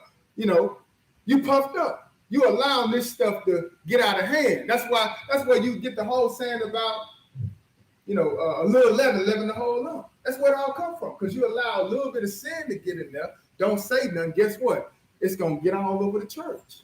It's going to spread. But in this conversation here, hey, this man messing with his father's wife. We know that's adultery, and it's foul for a brother to be sleeping with his father's wife, a son to be sleeping with his father's wife. Like I say, Jacob did it. Reuben did it to Jacob. But you see, Paul is listing that as fornication, because it's going to cover that. It's going to cover that behavior. Just like we saw in Romans chapter 1, men with men, women with women. Look, right after that, Paul said unrighteousness, fornication. Because it covers different things, sisters and brothers. That's why Jesus said that. Go ahead and read. What does it say? We're in verse 11 or verse 9? We skip down to 11. Okay, go ahead. But now I have written unto you not to keep company, if any man that is called a brother be a fornicator. Right, so he need to get up out of there. You know what I'm saying? Like, he ain't got no business doing that. But we still talking about the same thing we read in verse 1. We're not moving anything else. That behavior is uncalled for. Somebody got to check. Now I have written unto you not to keep company, if any man that is called a brother be a fornicator or covetous. What else? Or an idolater, or a railer, or a drunkard, or an extortioner. With such an one know not to eat. Keep reading. What else it say? For what have I to do to judge them also that are without? She said, look, I ain't really got time to be worried about the ones that are out in the world, in other words. Our focus need to be on the ones inside the church. Go ahead. Do not ye judge them that are within? Look, he say, do not you judge them that are within? Like, you're not going to pay attention to what's happening among you all. We're not going to pay attention to what's happening among us in the church. But once again, he's still highlighting the fornication that's going on. Go ahead and read. What else it say? But them that are without, God judges. Therefore, put away from among yourselves that wicked person. Go to 1 Corinthians chapter 7. Let's see what the Lord say we need to do, though. Because like I said, hey, he was messing with his father's wife. And he's going to get to the gist of it. 1 Corinthians 7, pick it up at verse 1, because if you didn't have any chapters or verses in here, it would be a letter reading all the way through. So he's going to get to the point in the end when we get down to the last verse in this chapter. But what does it say in verse 1? Go ahead. Now, concerning the things whereof he wrote unto me, it is good for a man not to touch a woman. Keep reading. Nevertheless, to avoid fornication. Wait a minute, but why is fornication even up in the first place? Because of what we saw in 1 Corinthians chapter 5. This is why this conversation came up in the first place. So he says, in order to avoid it, that's why I say, nevertheless, to avoid fornication, what? Let every man have his own wife. Not somebody else's wife. When the dude messing with his father's wife, we know that's called what though? Adultery, right? Now you see Paul saying, in order for you not to commit fornication, let every man have what? His own wife. I don't need to keep beating this dead horse, do I? Go on, keep reading. What else to say? And let every woman have her own husband. Now go over to skip down to verse 39 and read. 39, just to finish answering the question of how long they together. Go ahead. The wife is bound by the law as long as her husband liveth. But if her husband be dead, go ahead. She is at liberty to be married to whom she will. But you see that though, how long is she bound to her husband? As long as he alive, right? Then it says, if he be dead, she is at liberty to do what? To be married to whom she will. She can marry somebody in the world. Only in the Lord. Only in the Lord, sisters and brothers. Now go over to 1 Peter 5. 1 Peter 5.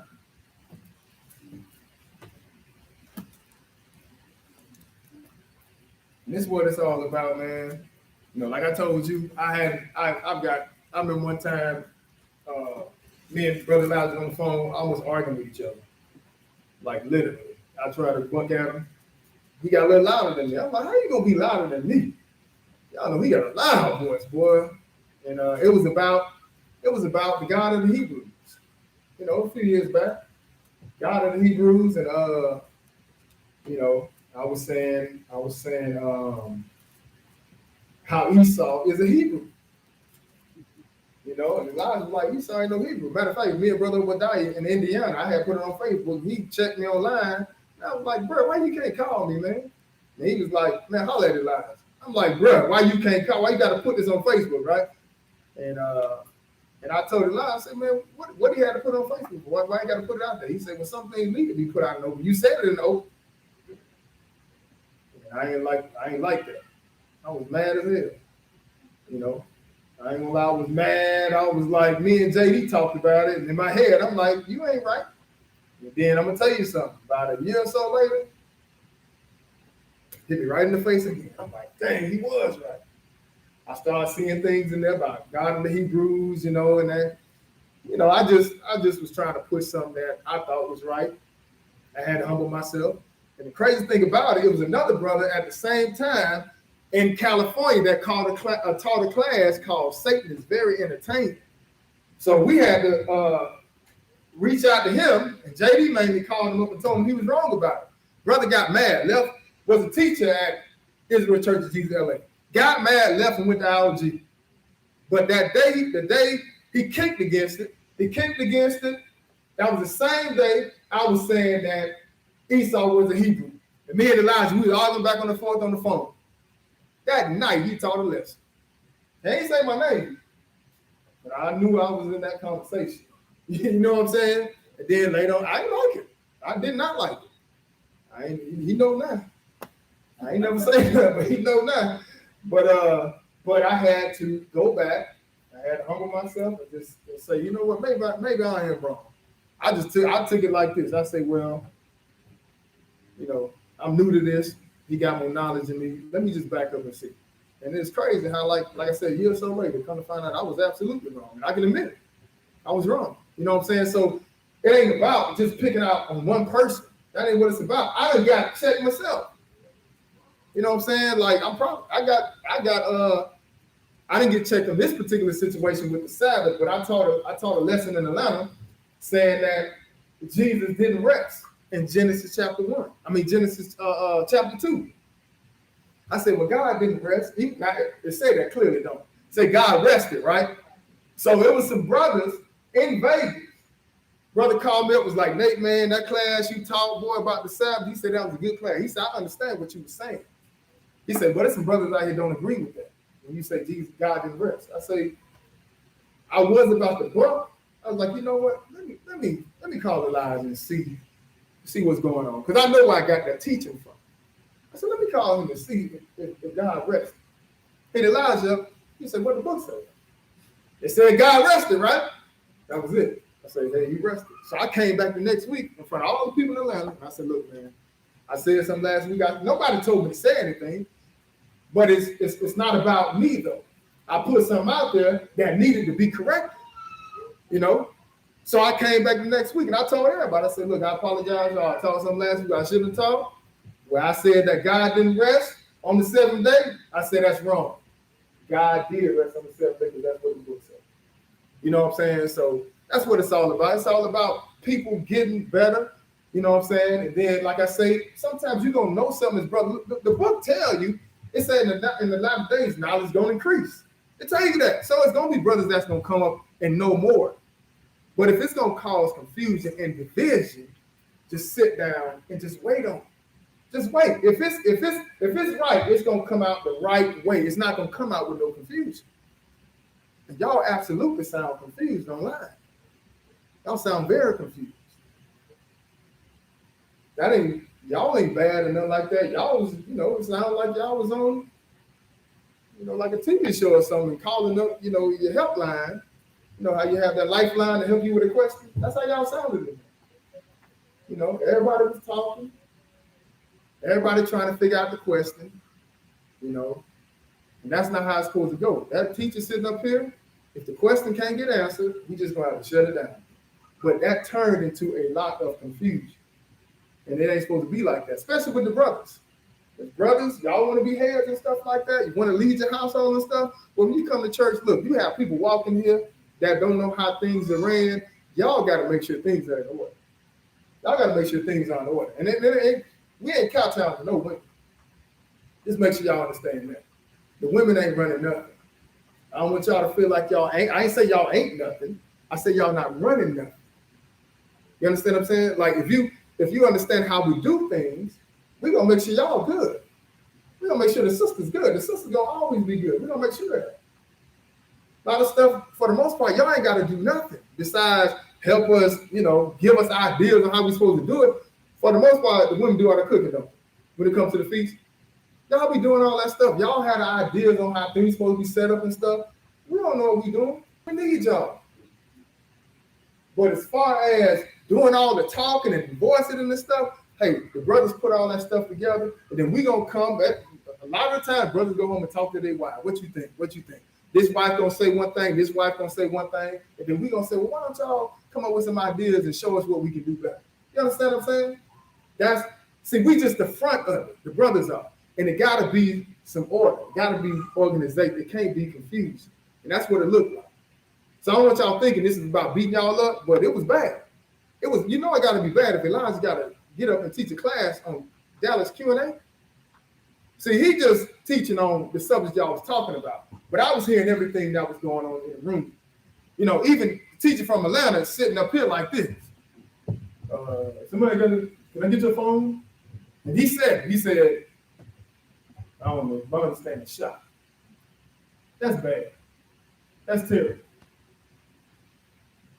Anything, teachers, especially trying to be teachers, you gotta move on to the next question.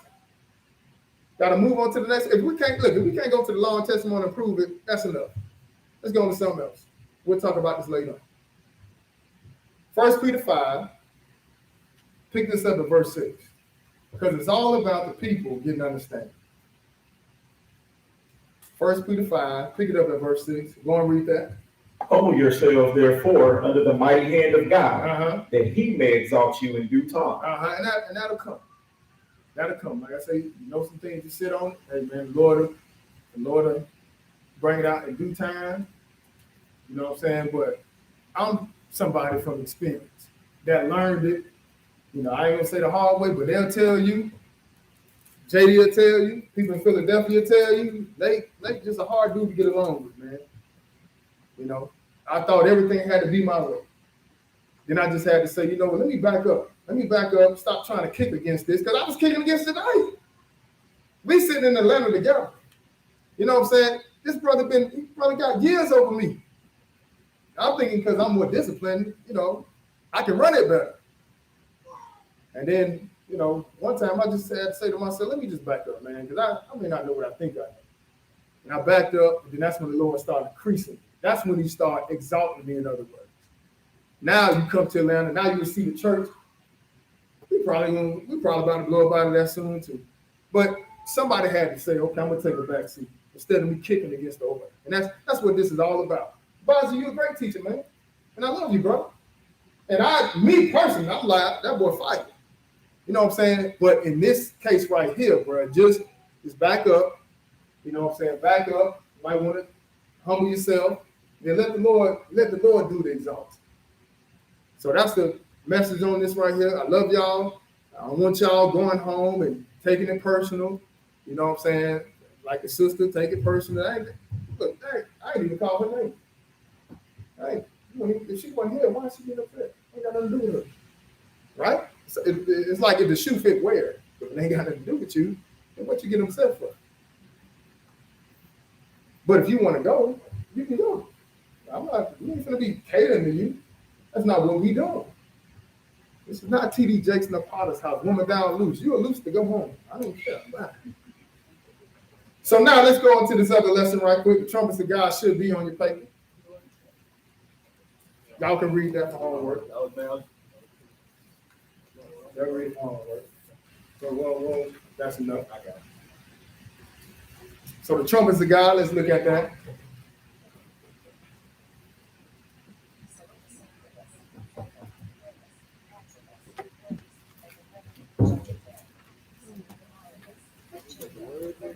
Trumpets of God.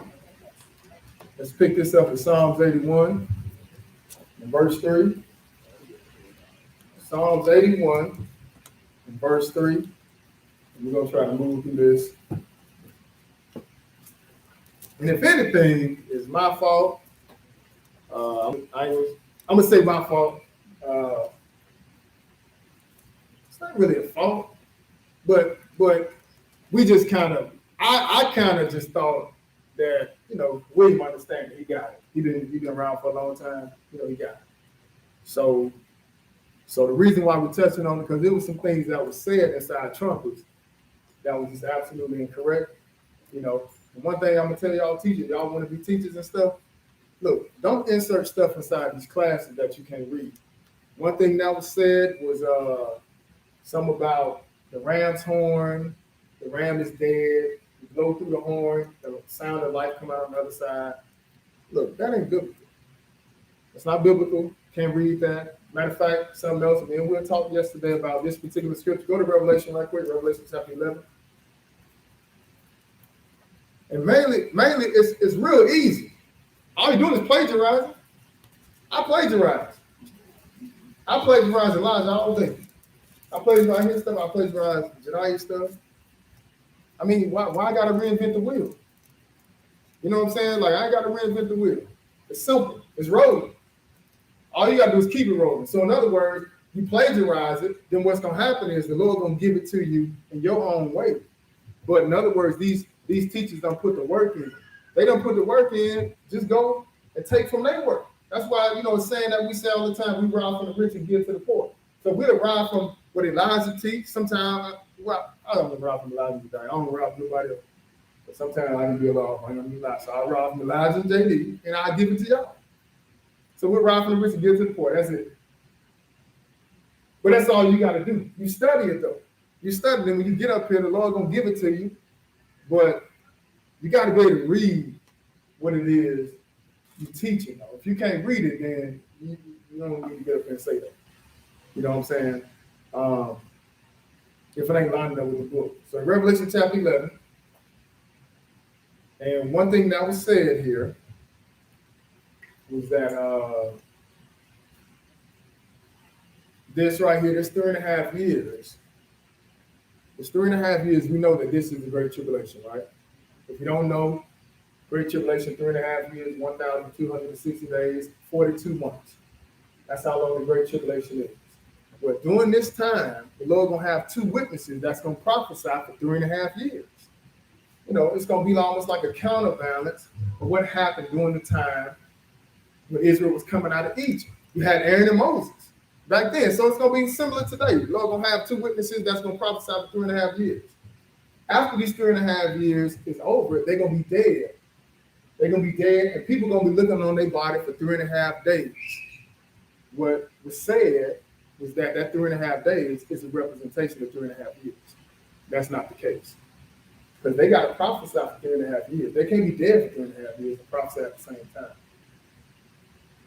So after the great tribulation, they're gonna be dead for 3.5 days. They're gonna get up. The Lord gonna come. That's it.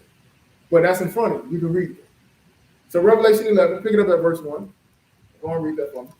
There was given me a reed like unto a rod, and the angel stood, saying, Rise, and measure the temple of God, and the altar, and them that worship therein.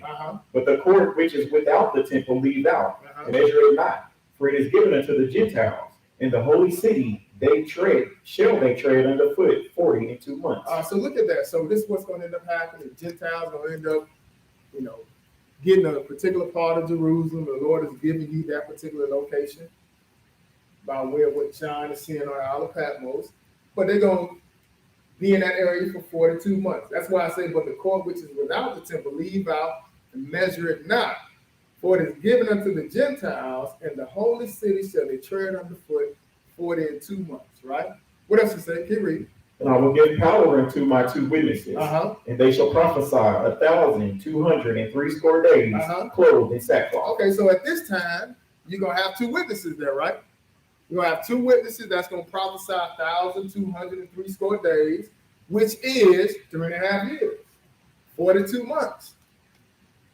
That's the same time frame that the Gentiles going to be treading down the city. 42 months, because the tribulation is that long. It's 3.5 years. All right. What it say in verse 4? Well, you skip down to verse read verse 6. These have power to shut heaven, that it rain not in the days of their prophecy, and have power over waters to turn them to blood, and to smite the earth with all plagues as often as they will. And when they shall have finished their testimony, the beast that ascended out of the bottomless pit shall make war against them, and shall overcome them and kill them. Okay, so they're going to die, right? But before we get here, we saw they're going to prophesy for how long? 1,260 days, right? That's 3.5 years. So that's already automatic. That's already covered. They're going to prophesy. That means they're going to be alive. They're going to be prophesying for 3.5 years. Then they're going to end up dying. So it says these have power to shut heaven, that it rain not in the days of their prophecy, and have power over waters to turn them to blood, and to smite the earth with all plagues as often as they will. It's going to almost look just like Egypt again. Go ahead and read. What else is that? You want me to do verse 7 again? 7. And when they shall have finished their testimony, the beast that ascended out of the bottomless pit shall make war against them, and shall overcome them and kill them. So they're going to die, right? Keep reading. What else is it say? And their dead bodies shall lie in the street of the great city, which spiritually is called Sodom and Egypt, where also our Lord was crucified. So they're going to die. Their dead bodies going to lie in the street. Go ahead. And they of the people and kindreds and tongues and nations shall see their dead bodies 3 days and a half, and shall not suffer their dead bodies to be put in graves. Okay. So when they die, how long are they going to be dead? How many? 3.5 days. That's all it says. That's all you got. That's it. They'll be dead 3.5 days. Keep reading. What else? And they that dwell upon the earth shall rejoice over them and make merry, and shall send gifts one to another, because these 2 prophets tormented them that dwell on the earth. And after 3 days and a half, the spirit of life from God entered into them, and they stood upon their feet, and great fear fell upon them which saw them. Keep reading. And when they heard a great voice from heaven saying unto them, Come up hither, and they ascended up to heaven in a cloud, and their enemies beheld them. And this is when they're going to get up. This is when they're going to get up. You know what I'm saying? Because the Lord is on his way. But that's all going to happen at the 7th trumpet. The 7th trumpet is blown. So now let's go back to Psalms 81. Psalms 81. But they're going to be dead 3.5 days. That's all. Psalms 81. Like I said, he'll get better over time. It's almost like it had to happen. You know what I'm saying? So it wasn't really a chance. It didn't really have a time to really prepare for it. You know what I'm saying? So you do the best of what you got. And we just cleaned it up. That's all. But Lord willing, we all still here next year. You know, hey, you're gonna get better and better and better. The more you work, the better you get. The more you work, the better you get. All we say is don't get up here and lie, and just stick to what you can read. And then use the teachers, man. Y'all, we got a great teacher in Israel. You know what I'm saying? People may not like them or have disagreements or different issues, but look, we got a great teacher. You know, got a real great teacher, man. So use that. Use those tools to help yourself get better. Psalms 81, pick it up at verse 3. Blow up the trumpet in the new moon, in the time appointed, on our solemn feast day. Okay, so that's what we came together for on trumpets a few days ago. Because this is something that the Lord gave to Israel outside of holy days and stuff like that. You know, we supposed to be, outside of holidays. We supposed to be observing God's holy days. And this is what the Lord has given Israel, sisters and brothers. So this is why we came together. That's why it says he'll blow up the trumpet in the new moon in the time appointed on our solemn feast day. So right here, when you see solemn, some people don't eat because it says solemn. You know, some people don't eat. They say, well, it's a solemn feast day. But if you look in the Bible, hey, there's another place, I think in Deuteronomy, where the Lord called all the feasts solemn. Call it your solemn feast, period. So that ain't got nothing to do with it. In other words, it ain't nothing you came up with. You know, just because we come into your house for your birthday, that don't make it solemn. You know, you and your wife having an anniversary celebration, that don't make it solemn. Make it solemn because God is behind the system. So it says here, blow up the trumpet in the new moon in the time appointed on our solemn feast day. So the new moon, that's determined, you know, which is the 7th month. On the first day of the month, that's when we observe Memorial blowing the trumpets. But that's based on God's calendar. That's not based on man's calendar, you know, Gregorian calendar. Like somebody asked me the other day, we keeping the feast. You know, we was trying to be facetious because, you know, he offered to Yahweh and Yahshua and stuff like that, right? So he's trying to be funny. He's like, man, y'all observe the Gregorian calendar or the solar lunar. I say, what is it called? He says solar lunar. I said, oh my God. Well, back in the day, they just called it solar calendar. Well, I mean the lunar calendar. Now he came with solar lunar. I was all confused. You know, but I was like, well, just the simple fact that you asking that question, bro, you ain't think about the question before you ask it. Because where on the Gregorian calendar, anywhere does it say that we supposed to keep Memorial blowing the trumpets? It don't say that on Gregorian calendar, nowhere does it. So that should let you know automatically we doing something that God said. But that's what we do. That's what we base the feast days off of what God has said. And in this case right here, this one here is going to be in the 7th month. So he said, blow up the trumpet in the new moon in the time appointed on our solemn feast day, right? And in this case right here, for the most part, these trumpets right here going to introduce the coming of God. You know, trumpets do have different sounds for different things, but memorial of blowing the trumpets, that is to, you know, in other words, if you ain't paying attention, you're going to pay attention then because it's going to introduce the coming of our Lord. And these trumpets, what's going to precede these trumpets, you know, these trumpets going to precede destruction. That's what's going to come after every trumpet is blown. Destruction going to start coming, sisters and brothers, but it's going to be by the hand of the Lord. Go to Amos chapter 3. Amos 3.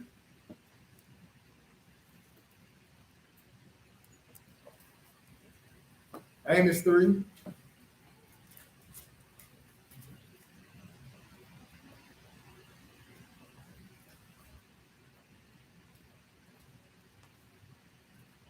Amos 3. Let's pick this up at verse 5. Amos 3 and verse 5. I'm going to read. Can a bird fall in a snare upon the earth where no gin is for him? Shall one take up a snare from the earth and have taken nothing at all? Shall a trumpet be blown in the city and the people not be afraid?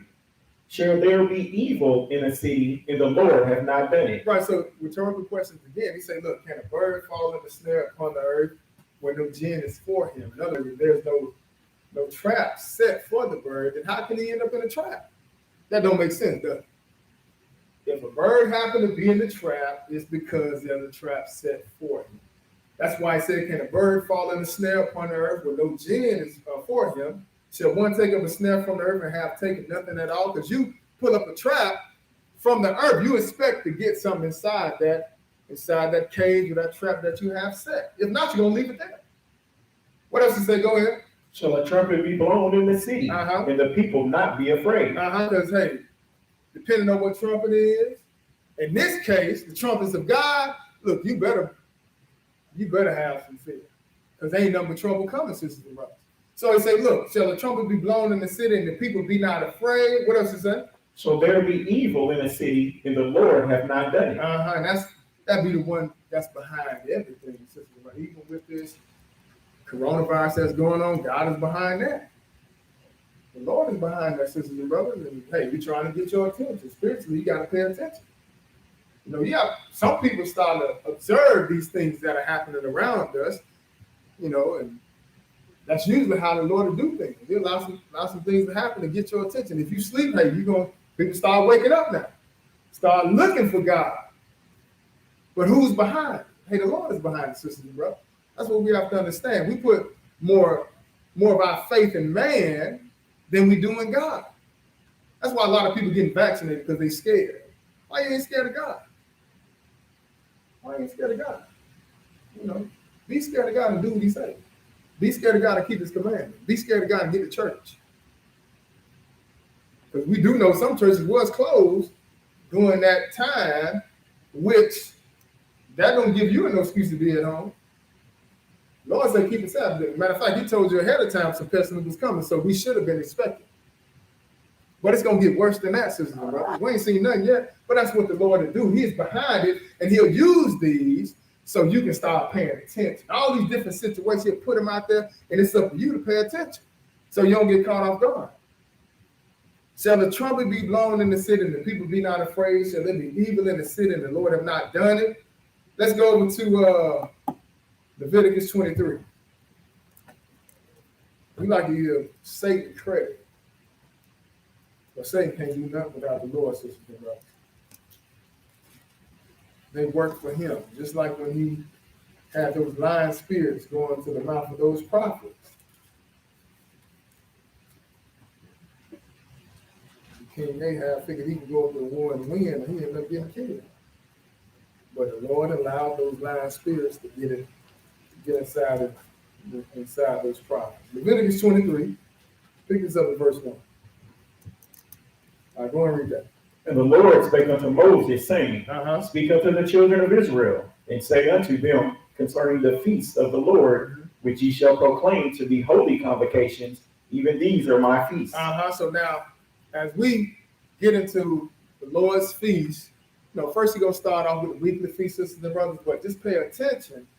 These are the holy days that God has set aside. This is why y'all came together. This is why everybody was coming together doing this, because it's something that God has set aside, sisters and brothers. This ain't that Moses gave us, even though we know it's in the law of Moses. The first 5 books of the Bible, they liken that to the law of Moses, right? It's in the law of Moses, but who is giving it to Moses? Read that again. What does it say? Verse 1. And the Lord spake unto Moses. So it don't say, and Moses spake unto the Lord, right? It said the Lord spake unto Moses. So that let you know that God is doing the talking. Said the Lord spake unto Moses. What else? Speak unto the children of Israel, and say unto them concerning the feast of the Lord, which ye shall proclaim to be holy convocations. Even these are my feasts. Okay, so look, he says, what got to happen during these feasts? We got to have what? A holy what? It wasn't no question. It didn't. The situation, wasn't put inside these scriptures, right? He ain't mentioned no situation. He just told you you're supposed to be a holy convocation. So that means you're supposed to have a holy gathering. We just all need, sometimes we got to be honest with ourselves. We need to get our faith up. Right? Get your faith up. Because we ain't seen nothing yet. So it says, speaking to the children of Israel and saying unto them concerning the feast of the Lord, which ye shall proclaim to be holy convocations. Even these are my feasts. What else? 6 days shall work be done, but the 7th day is the Sabbath of rest and holy convocation. You shall do no work therein. It is the Sabbath of the Lord in all your dwellings. That's right. So not some of your dwelling, all your dwelling. regardless of where we at, because you may run into people say, well, we can't keep the feast in America because we ain't, we ain't in Jerusalem. That don't say that, do it. That's saying all your dwellings. Now, we understand we may not have it, 100% right, but we still can do it, though, can't we? Just like you was able to do that false doctrine, you can do the real doctrine, can't you? Went out your way. You put your God in your car, rode around, probably 15 miles, 20 miles to get him home, or it home. So you can set it up. You went all out to decorate that tree. You can't keep the Lord's feast days. No matter where you at, he said in all your dwellings, right? And he talking about, in this case right here, he's talking about the weekly Sabbath, sisters and brothers. That come around more often than any of the other feasts, but you're not feasting physically. How are we feasting today? We feasting with the word of God, because you don't always eat. The Bible ain't always talking about eating food physically.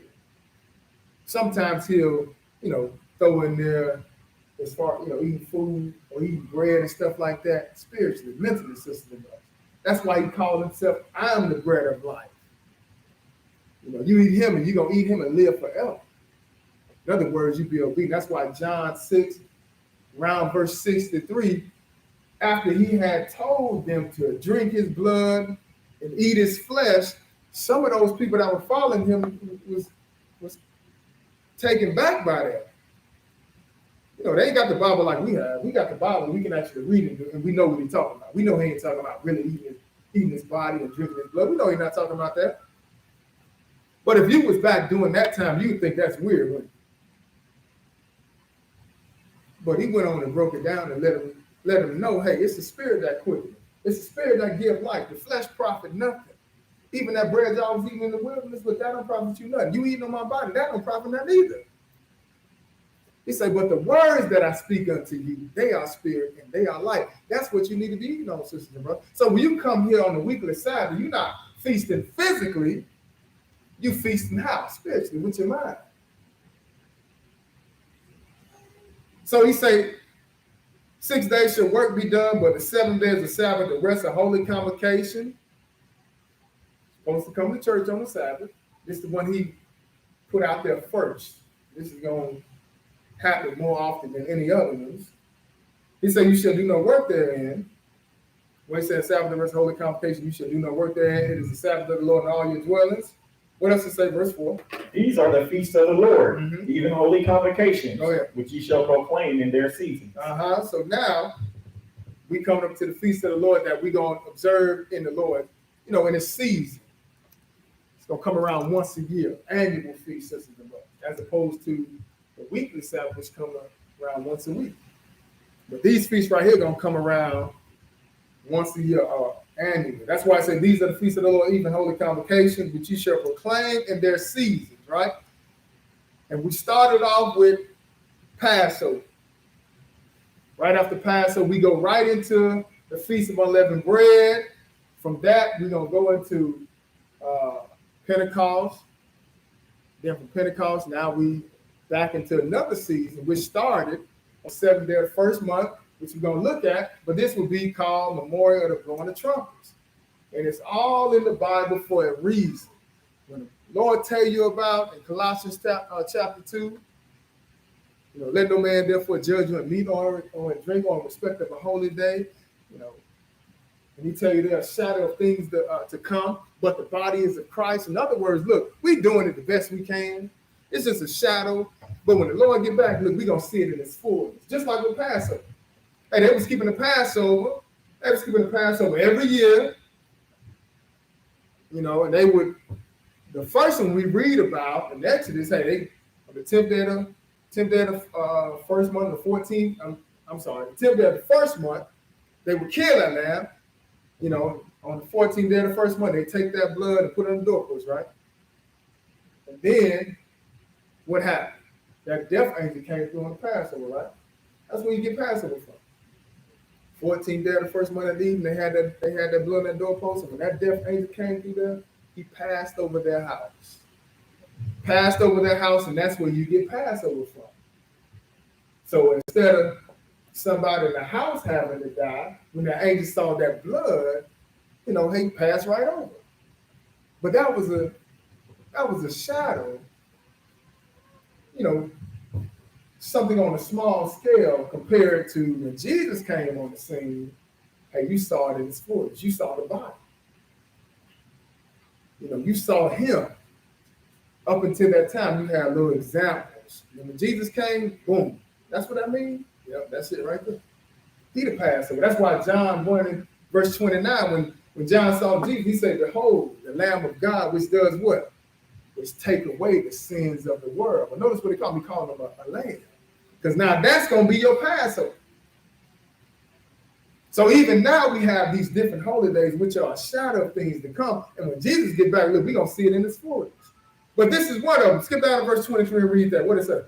And the Lord spake unto Moses, saying, Speak unto the children of Israel, go ahead, saying, in the 7th month, in the 1st day of the month, shall ye have a Sabbath, a memorial of blowing of trumpets, and holy convocation. And this is what we did the other day. He said, Speak unto the children of Israel, saying, in the 7th month, the 1st day of the month, shall you have a Sabbath, a memorial of blowing of trumpets, a holy convocation, which is why we came to church, right? And once again, this is not based on the Gregorian calendar. It's based on the Lord's time frame. What he said, verse 25. Ye shall do no servile work therein. So he said, you're going to do no servile work, right? So servile, like I was saying the other day, you ain't going to work for no boss. You ain't doing no servitude for nobody else. You can do some work, but you know what this work going to be for? It's going to be for God. So you may say, well, we can't eat. What type of work we going to do? Where say you can't eat? Who say you can't eat? Who say you can't feast? What chapter, what verse, what book? Nobody got that? Because that ain't what it say. So when he tell you no servile work, he allows you to be able to cook on this day. But still a feast. Now, if he tell you like atonement, which is coming up, I think, Thursday at sundown. Thursday sundown? Yeah, Thursday sundown. When atonement come up, he say you ain't gonna do no work. And then on the weekly side, you ain't doing no work. So you ain't no cooking going on. When the atonement get here, you definitely ain't doing, you know what I'm saying? Like ain't no eating going on, none of that. Ain't no cold cuts, none of that. But those are the only one when he say no work. This one right here, he says no servile work. That's gonna give you some freedom where you can feast. We feast all the time. In Atlanta this year, we had to change it up a little bit because we're getting kind of big. We had to move the refreshments, but it's just a lot of people. It ain't like Gary, but it's a lot of people. I know that.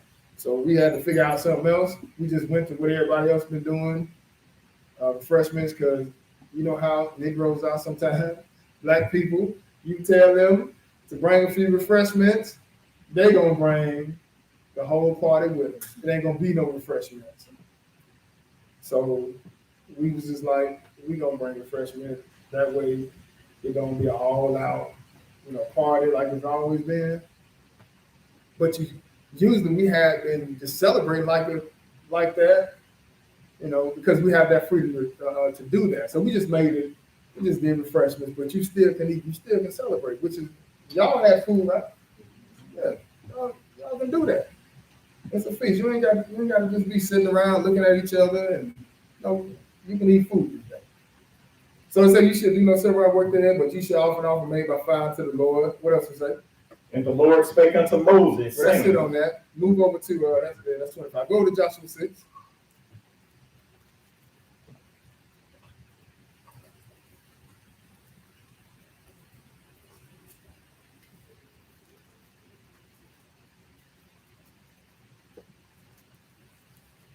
Joshua 6.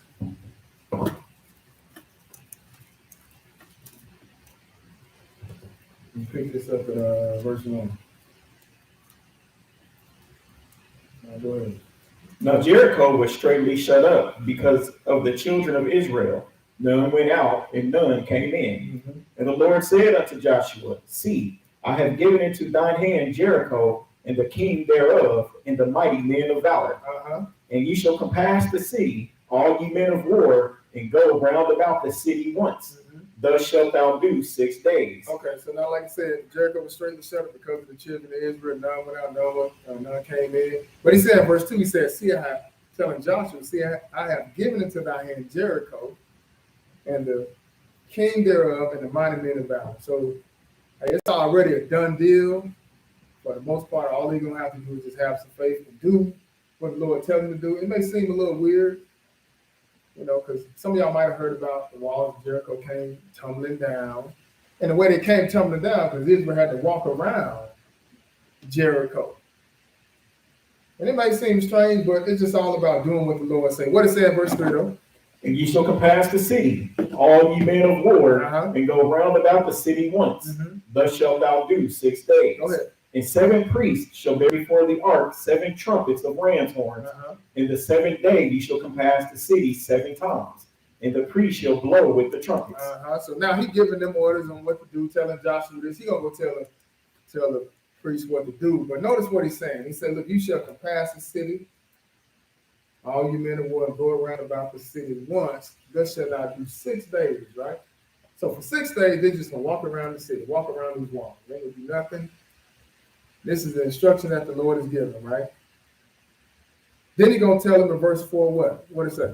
And 7 priests shall bear before the ark 7 trumpets of ram's horns. In the 7th day you shall compass the city 7 times, and the priest shall blow with the trumpets. So now, look at what he got. For God, for the most part, 7 represent completion, but you see he got 7 priests. It says 7 priests shall bear before the ark 7 trumpets of ram's horns, right? Then it says, in the 7th day, you shall compass the city 7 times, and the priest shall blow with the trumpets, right? But right there, this is all God has given us. We don't have to go off into anything else. Well, I don't got to go off into describing ram's horns. I ain't got to go off into describing the sound that rams make. That ain't necessary. Just stick to what we read. So he's telling you that, hey, 7 priests going to bear before the ark 7 trumpets of ram's horn. And the 7th day you shall compass the city 7 times, and the priest shall blow with the trumpet, right? Go ahead and read. What else to say? And it shall come to pass that when they make a long blast with the ram's horn, and when ye hear the sound of the trumpet, all the people shall shout with a great shout, and the wall of the city shall fall down flat. Go ahead. And the people shall ascend up, every man straight before him. And that's what's going to happen. Now, if you look at verse 4, it says, and 7 priests shall bear before the ark 7 trumpets of ram's horn, and the 7th day you shall compass the city 7 times. Now, this ark, it's a representation of God. Like I was saying earlier this week, the Ark of the Covenant, or the ark that we would have with us, that was in a sense like something that represented Israel as a people. Like how you have nations, all different nations for the most part have a different type of flag that represent that nation. Well, the ark will be something that represents us in a sense. But that's really more so pointing to the Lord. So it says here, 7 priests shall bear before the ark 7 trumpets of ram's horns, and the 7th day ye shall compass the city 7 times, and the priest shall blow the trumpets. What else? Well, we read 5. Read 6 for. And Joshua the son of Nun called the priests, and said unto him, Take up the ark of the covenant, and let 7 priests bear 7 trumpets of ram's horns before the ark of the Lord. Okay, so once again, he called that again. So now you're going to talk to the priest. That's why it says in verse 6, Joshua the son of Nun called the priests and said unto them, Take up the ark of the covenant, and let 7 priests bear 7 trumpets of ram's horns before the ark of the Lord. So now he just reiterated, he's telling the priest what the Lord told him. Read verse 8. Go ahead. And it came to pass, when Joshua had spoken unto the people, that the 7 priests bearing the 7 trumpets of ram's horns passed on before the Lord. Okay, now notice what they call it now. They say they passed on before the Lord, right? But all the other verses, they was calling it before the ark of the covenant. Now it's saying they passed on before the Lord. Because really, like I say, that represent the Lord. So it's saying it came to pass when Joshua had spoken unto the people that the 7 priests bearing the 7 trumpets of ram's horn passed on before the Lord and blew with the trumpets, and the ark of the covenant of the Lord followed them, right? So now skip down to verse 15 and 16 and skip down to verse 20. We'll try to move through this real fast. Go ahead. And it came to pass on the 7th day that they rose early about the dawning of the day and compassed the city after the same manner 7 times. Mm-hmm. Only on that day they compassed the city 7 times. Right, so they did what the Lord said. 6 of those days, they marched around the city one time. They didn't do nothing. They made no noise. Every day they walked around and went back in. On the 7th day, they went around the city 7 times. All right? Then what it say? Go ahead. And it came to pass at the 7th time, when the priest blew with the trumpets, Joshua said unto the people, shout, for the Lord hath given you the city. Okay, so now it says it came to pass at the 7th time, right? When they walked around this city the 7th time, then the priest blew with the trumpets, and Joshua told them to shout. Just keep that in mind, because that's going to almost look similar to how the Lord going to return. He says, shout, for the Lord hath given you the city, right? What it say in verse 20?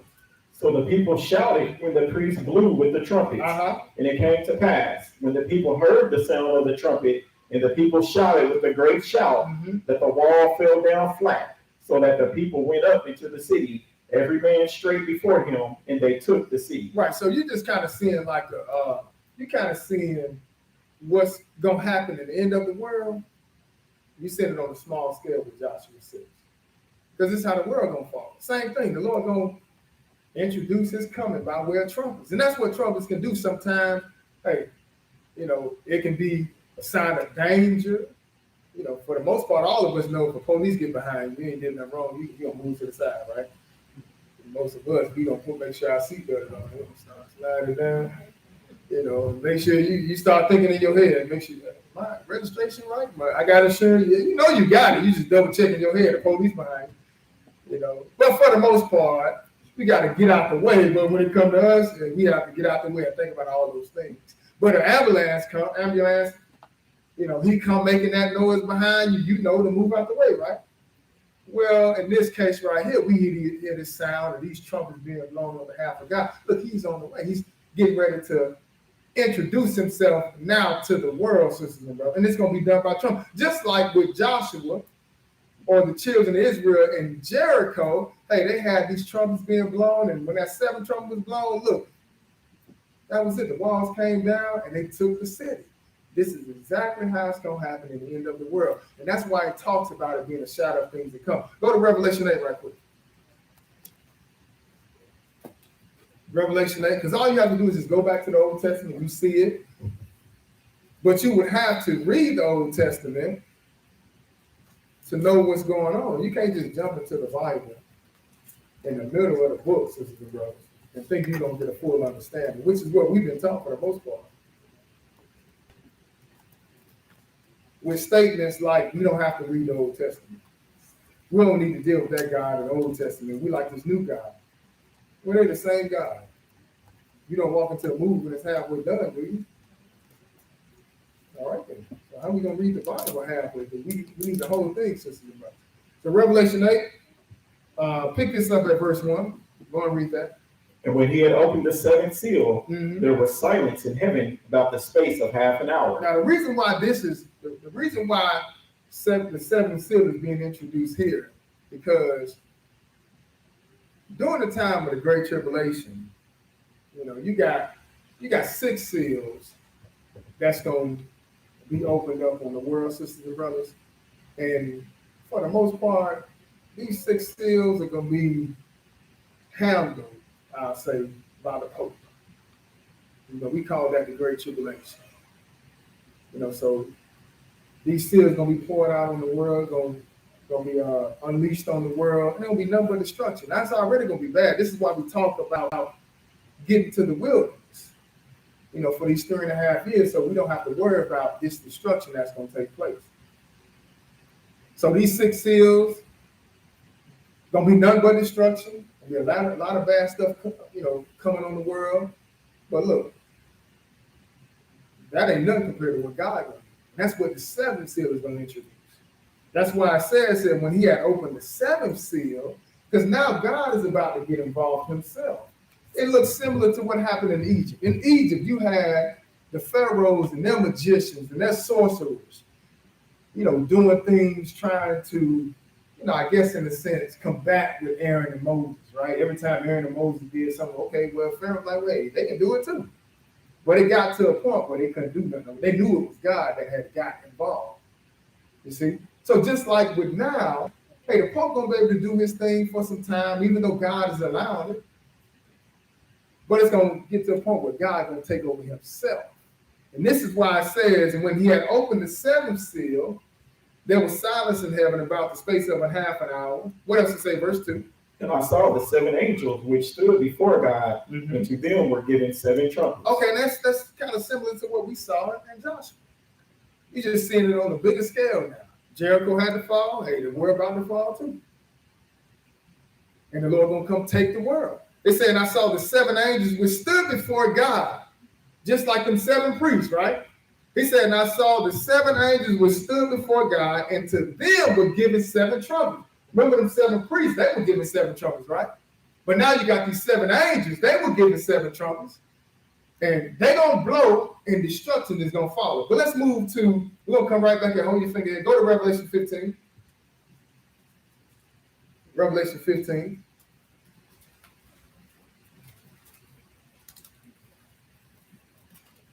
Revelation 15.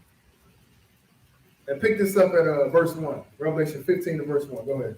And I saw another sign in heaven, great and marvelous, seven angels having the seven last plagues, for in them is filled up the wrath of God. But look at that though. Now you got seven priests with seven trumpets. Now you got seven angels having the seven last plagues, right? Then if you pay attention to what it says, for in them is filled up the wrath of God. So in other words, they got some vials that they're about to pour out on the world, and they got the wrath of God inside these vials that they're about to pour out, sisters and brothers. But this wrath is going to be introduced by these trumpets that these angels are about to blow. So everybody got a position. Everybody got a job. You got angels. Their job is to blow the trumpets. And then you got these other angels. Their job is to bring that destruction. That's why it says, and I saw another sign in heaven, great and marvelous, seven angels having the seven last plagues, for in them is filled up the wrath of God. But they can't do nothing until these trumpets are blown. So go back over to Revelation 8. Revelation 8.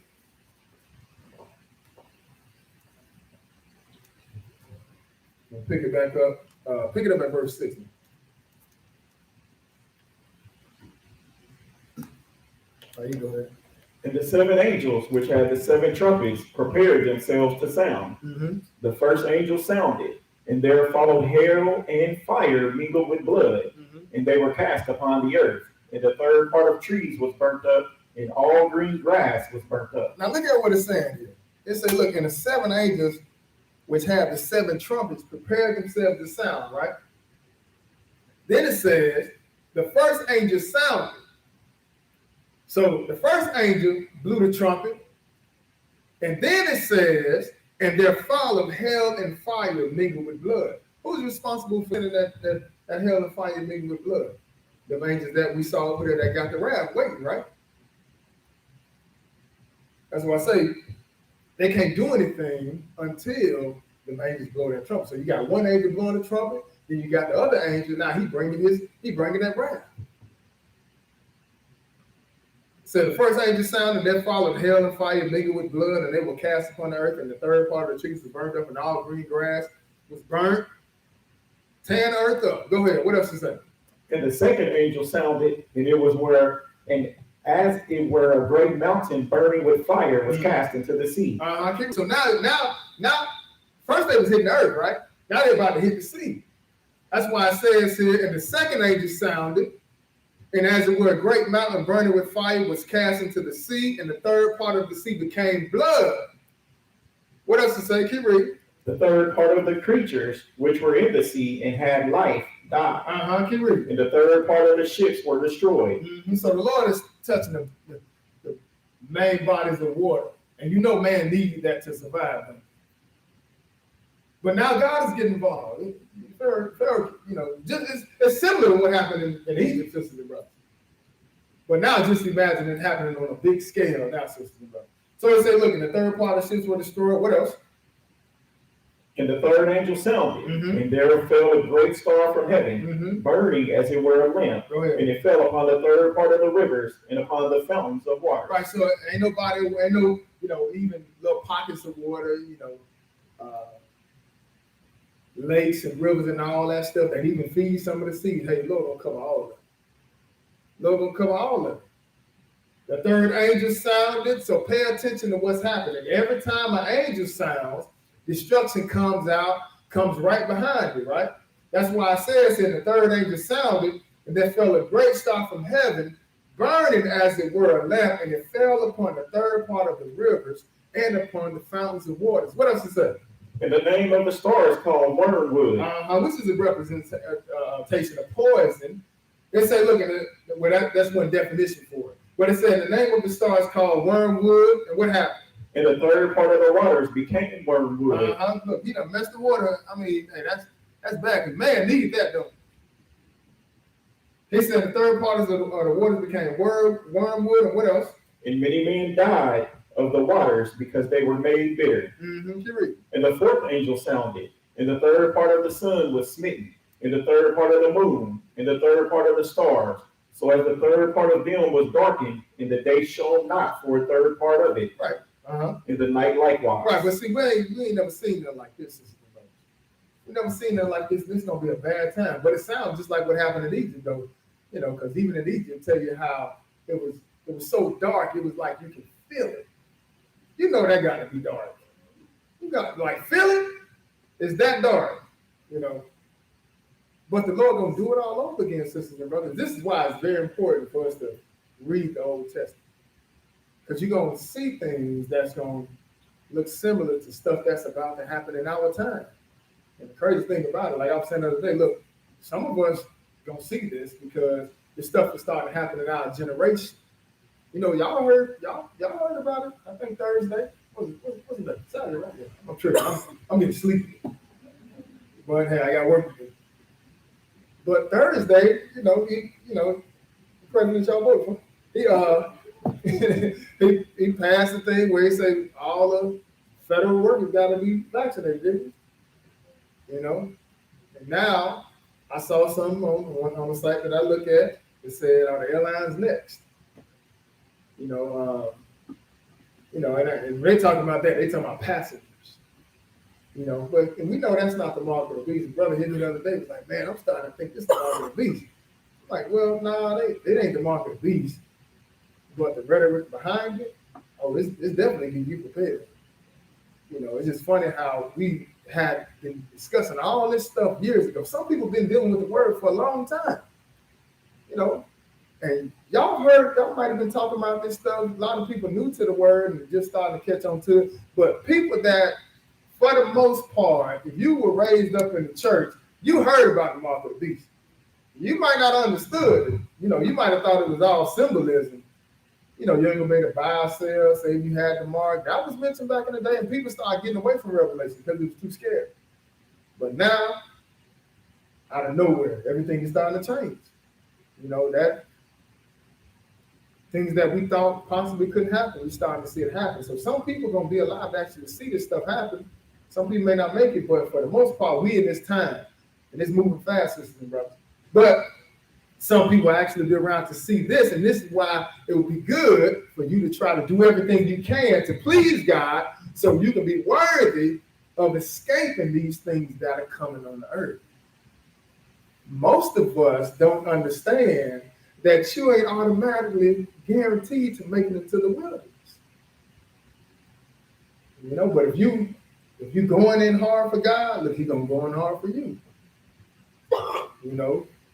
They tell you, well, we got to shut down, we can't go to church. You say, I'm going to church. I don't care what you say. The Lord have mercy on you when it's time to get out of here. He see that you willing to die for it. Hey, Lord may spare you. Just be like, you know what? You worthy to get into the wilderness.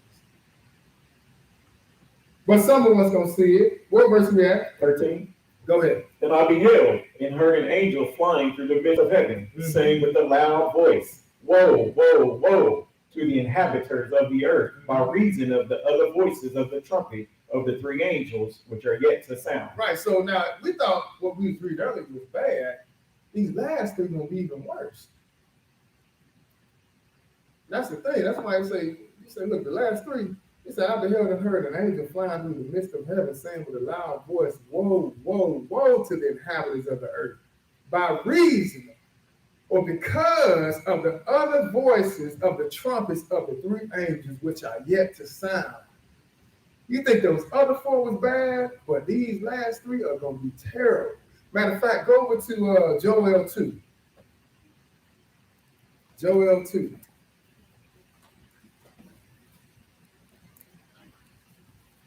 Joel 2. We don't have to go to Nehemiah. Brother Will already read that, showing how when they came up to keep, when they came back from captivity, they found in the law about, they met up on the seventh day of the first month, the first day of the seventh month. They were keeping trumpets. And they tell you that they had great mirth. In other words, they had a great time, excitement, laughter going on and stuff like that. And he told them, look, don't even be worried. Don't even be stressing none of that. This day is holy. This day is something God has set aside. Then he told them, when you leave, look, make sure y'all take something to the people who ain't got nothing. Back in the day that was coming up, it went like this. We're going to take Sister Robinson a plate because she ain't got no food, so we're going to take your plate after church. That's how it went. So, in other words, when they was up keeping the feast, on the first day of the seventh month, they had a celebration, and then they took food to the ones, who didn't have anything, who probably couldn't make it up. But they took them some food too. So that means they was eating, right? But y'all read that in trouble, so I don't need to read that because we're going to have to cut some of these scriptures out. Well, I'll pass that out good because I need to eat too. But what is it in Joel 2, verse 1? Go ahead. Blow ye the trumpet in Zion, and sound an alarm in my holy mountain. I can read. Let all the inhabitants of the land tremble, for the day of the Lord cometh, for it is nigh at hand. Okay, so we got a trumpet being blown, and the Lord ain't came yet, though. He not here. He hasn't came yet. Remember now, we got these trumpets that's going to be blown. That's going to introduce different events. So he said, look, blow ye the trumpet in Zion and sound an alarm in my holy mountain. Let all the inhabitants of the land tremble, for the day of the Lord come, for it is nigh at hand. What else it say? Verse 2. A day of darkness and of gloominess. Go ahead. A day of clouds and of thick darkness, as the morning spread upon the mountains. A great people and a strong. There have not been ever the like, neither shall be any more after it, even to the years of many generations. And I know we cut past the fifth trumpet. We're going to go back and look at it, but really this is the sixth trumpet being blown. Because what's going to happen is, if you pay attention to what's going on in the world today, you may not know what conversations to listen for, but there is a such thing as a European Union. European Union right now is made up, I think, of about 27 countries. The UK got up out of it, so it's down to 27. They eventually going to narrow it down to 10 nations. They're going to give all their power to this man called the Pope. May not be this guy, but they're going to give all their power to him. And by them doing that, hey, it's going to be an army that they're going to form. They're going to bring all their armies together. And this man going to control them by way of his, I guess, partner or military man that's going to be running them, that's going to be guiding them, showing them, telling them what moves to make. So they're going to eventually go up to Jerusalem. They're going to be up in Jerusalem. They're going to take that down. And then the Lord's army is going to wake up themselves. The Lord's army, if you don't know, will be Russia and all their allies. Pay attention to how everybody talk about, we're going to do this to Iran and do this and that. And ain't nobody ever did none of Iran happen. They supposed to be making weapons of mass destruction. Ain't nobody mess with them happen. Because you ain't going to touch them. You're not going to mess with Russia. You're not going to mess with Iran. Russia and Iran back in the day are considered the Medo-Persian Empire. So you mess with them, you're going to have to mess with Russia. And ain't nobody going to mess with them because that's God's army. But eventually, they're going to get riled up. And when the sixth trumpet is blown, they're going to come down to Jerusalem. And the Lord's going to be behind all of that also.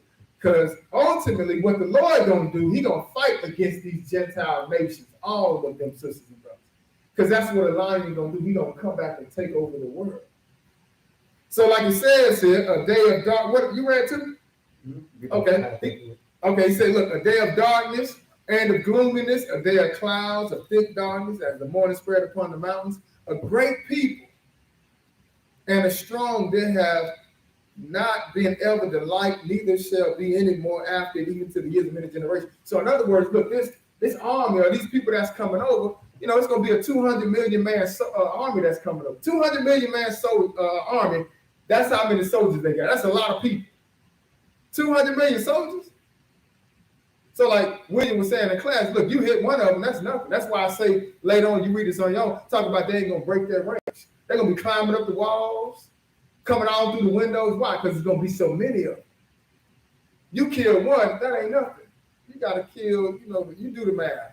Out of 200 million, kill one. How many is that? That's homework. Skip down to verse 10 and read that. The earth shall quake before them.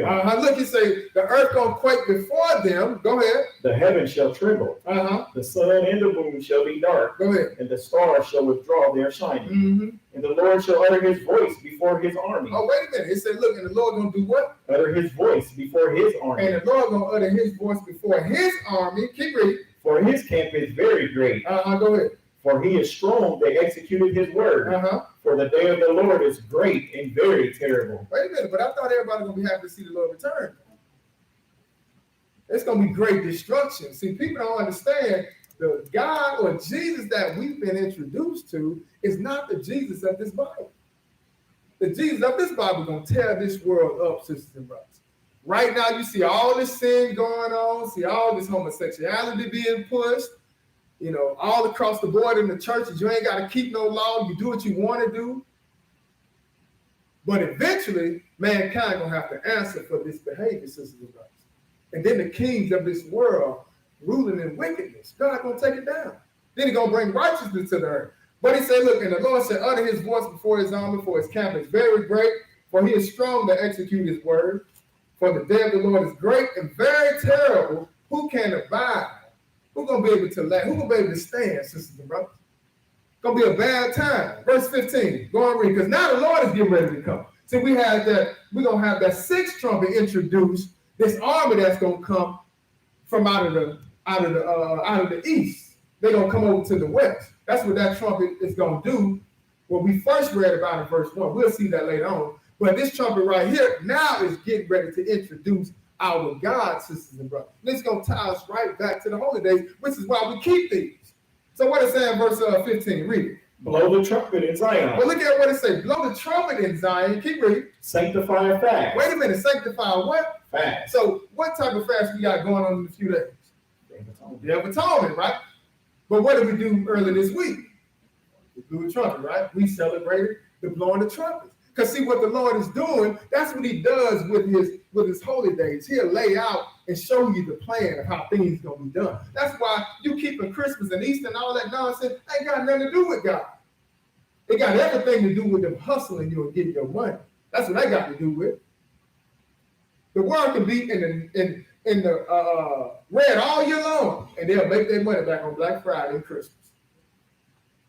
Be negative all year, they'll come back because it's all about money.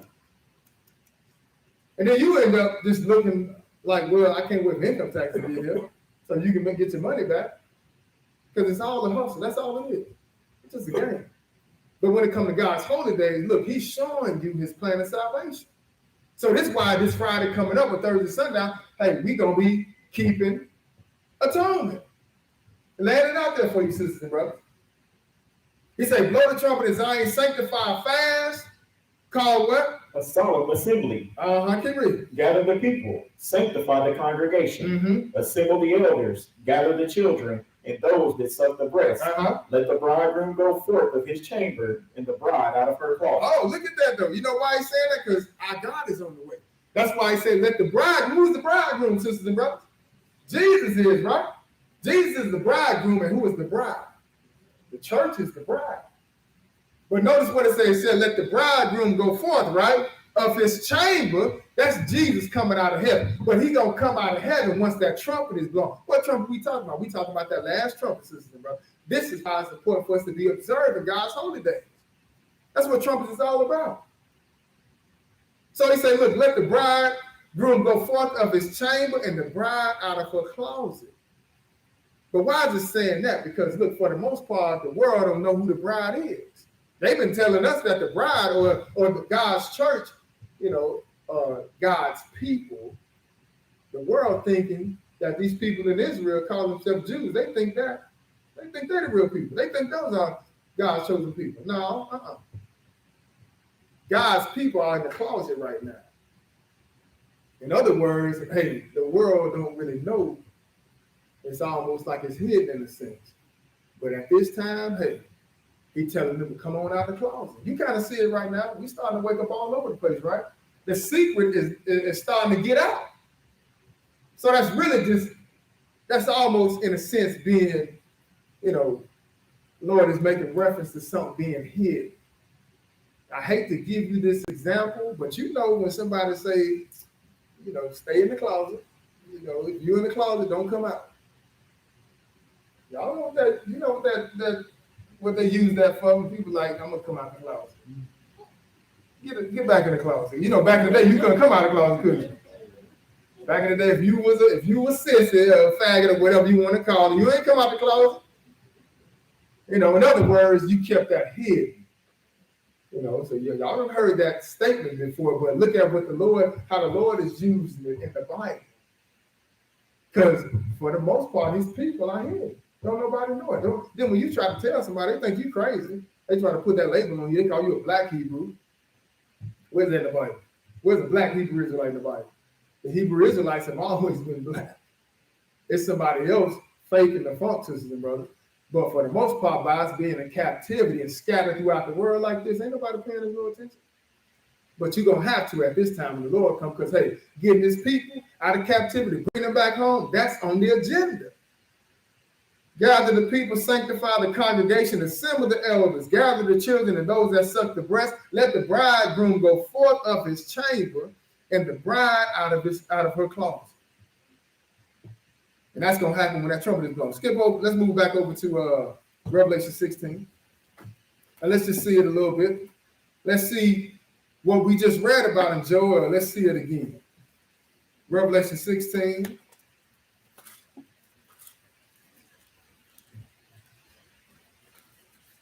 Revelation 16, and pick this up at verse 1. Revelation 16 and verse 1, when you get it, read it. And I heard a great voice out of the temple saying to the seven angels, Go your ways and pour out the vials of the wrath of God upon the earth. And the first went and poured out his vial upon the earth, and there fell a noisome and grievous sword upon the men which had the mark of the beast, and upon them which worship his image. All right, so verse 1, it said, I heard a great voice out of the temple saying to the seven angels, Go your ways and pour out the vials of the wrath of God upon the earth, right? So we just recapped what we saw earlier. So now let's go down to, we saw 15. So now we're in 16. So now let's skip down to verse 10. But if you look at verse 1, though, he said, pour out the vials of the wrath of God upon the earth. So one thing I just want to help y'all understand, the seals, there's 6 seals that's going to be open during the Great Tribulation. And that has everything to do with the Pope. Then you're going to get down to the 7th seal. When we get down to the 7th seal, it's going to be 7 vials that's going to be poured out. All right? You got 6 seals. Destruction going to come.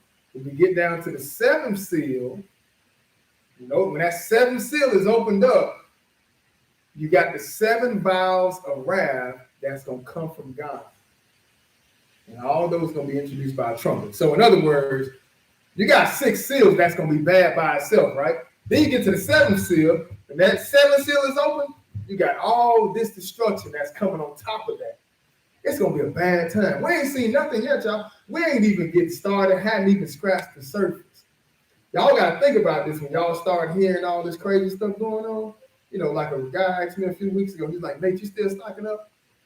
I was like, nope, I ain't stocking up no more. I'm tired of stocking up. I've been stocking up for years. I ain't stocking up nothing else. Then the last year, that really did it for me. I went out there and bought all this stuff and ain't nothing happened. I ain't looking for nothing to happen. I'm just reading all this stuff in the Bible and I'm realizing I can't beat these people. I don't care how much food I get. I cannot beat these people. I can't beat no military. If they come knocking on my door, what am I going to do? I can't beat them. I got to have faith in God. That's just it. I'm going to have faith in God, and I believe that. Reading that stuff about, when I read Daniel, I read about Shadrach, Meshach, and Abednego. I'm just like, do you believe this? Do you believe that God gonna help y'all out? Because the thing about it is, we actually moving to this time for real. So I'm realizing now that look, I can't be. I'm gonna have to have faith in God. And I think what's starting to make my faith pick up is that I'm starting to see the book unfold for real. Like I know it's real. I know Deuteronomy 28. I saw it. We seen that, right? We see that Deuteronomy 28 was there when we didn't even know it was there. Like, but most of us learned about it around my age. We learned about slavery and being transported on ships in school. We knew about that, right? So for me to go into the Bible and see it, that did give me a level of faith. That did bring my faith up, right? But now I'm starting to see this rhetoric about not being able to buy and sell and stuff like that, unless you got a vaccine. I know that ain't the mark, but just the conversation, I'm like, you know what? This thing's real, boy. This thing's starting to happen. So what I'm gonna have to do is I'm gonna have to believe like Daniel did. I'm gonna have to believe like Shadrach, Meshach, and Abednego did. I'm gonna have to believe like Noah did. That the Lord will deliver us. And if he don't deliver me, then I just got to die for it. I ain't, look, enough stocking up ain't going to be able to beat this. You got to stock up on your faith. That's what you need to stock up on. But it's going to be a bad time. Move down to verse 10 and read that.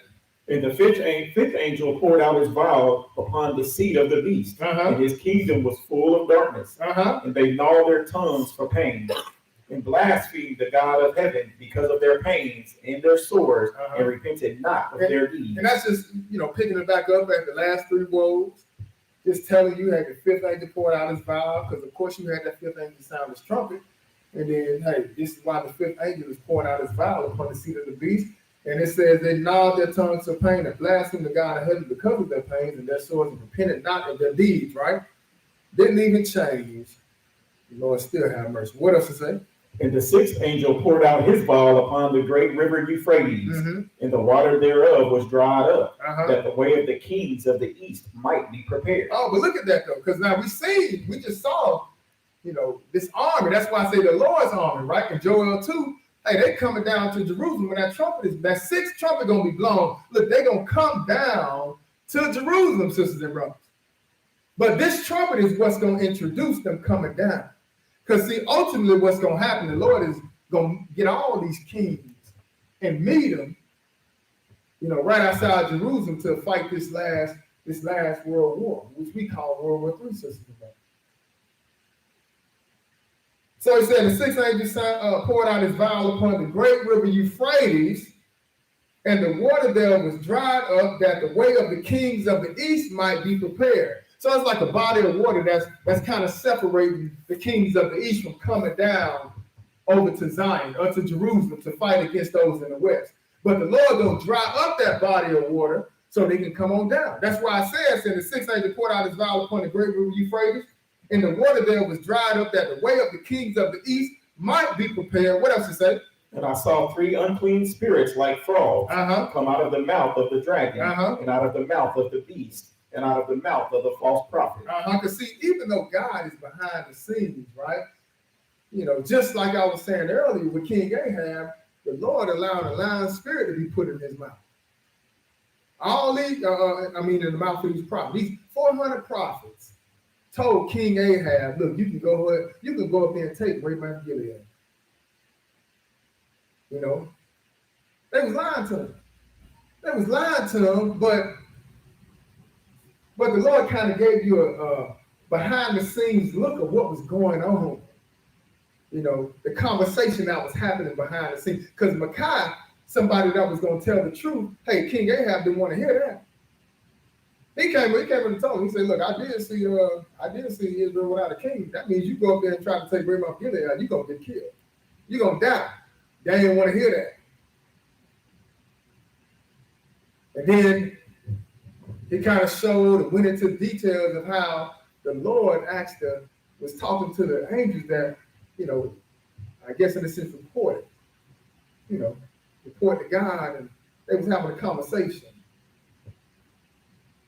And he was asking them, which one of y'all, which one of y'all will go up and I guess, trick Ahab. How you gonna do it?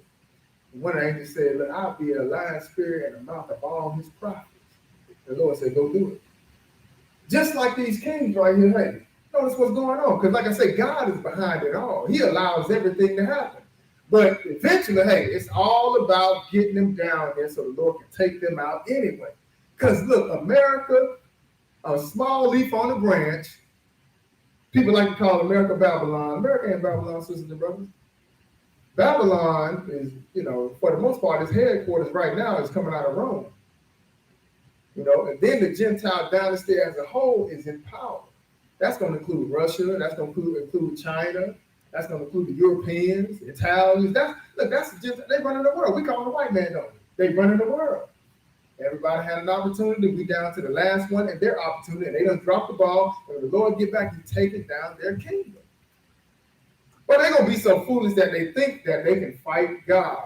So they say, look, and I saw 3 unclean spirits like frogs come out of the mouth of the dragon. Satan behind them, ain't come out of the mouth of the dragon. That's what we talking about Satan. And out of the mouth of the beast and out of the mouth of the false prophet. Because the beast in this verse is the one that's actually going to control these armies. In other words, he's going to be like the commander in general, telling these armies what to do. You don't want to serve God? Y'all chop their heads off. Then you got the Pope, which is the false prophet. He just sitting on the side, acting like he all holy and stuff. That's why when the Lord get back, the beast and the false prophet hitting the lake of fire. Ain't nobody else going in until after the 1,000-year reign. But they're going to be in the lake of fire. And people that's going to be in Jerusalem, flesh and blood, get to go up and look every year. Ooh. I ain't going to do what y'all did. Because you're going to be able to see them. It'll be a reminder. You better get it together. He said, I saw 3 unclean spirits like frogs come out of the mouth of the dragon and out of the mouth of the beast and out of the mouth of the false prophet. What else? For they are the spirits of devils, working miracles, which go forth unto the kings of the earth and of the whole world to gather them to the battle of that great day of God Almighty. Because that's what's eventually going to end up happening. He said, look, they're the spirits of devils working miracles, which go forth unto the kings of the earth and of the whole world to gather them together to the battle of that great day of God Almighty. Because that's when the Lord is getting ready to return. Now He's getting ready to return, but His coming going to be introduced by a trumpet being blown, sisters and brothers. This is why you're observing the memorial of the blowing of trumpets. So you will know what to look for when the body is actually in your face. Right now, it's just a shadow, right? But when that body's here, when it's here, actually, you'll know this is it.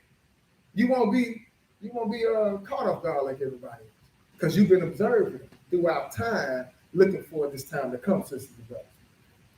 Skip down to verse 17 and read that. Well, read 17, I'm sorry. And the 7th angel poured out his vial into the air, and there came a great voice out of the temple of heaven from the throne, saying, It is done. Okay, so a question for everybody. It says here, and the 7th angel poured out his vial into the air, right? That means the 7th angel poured out his destruction. That comes from God.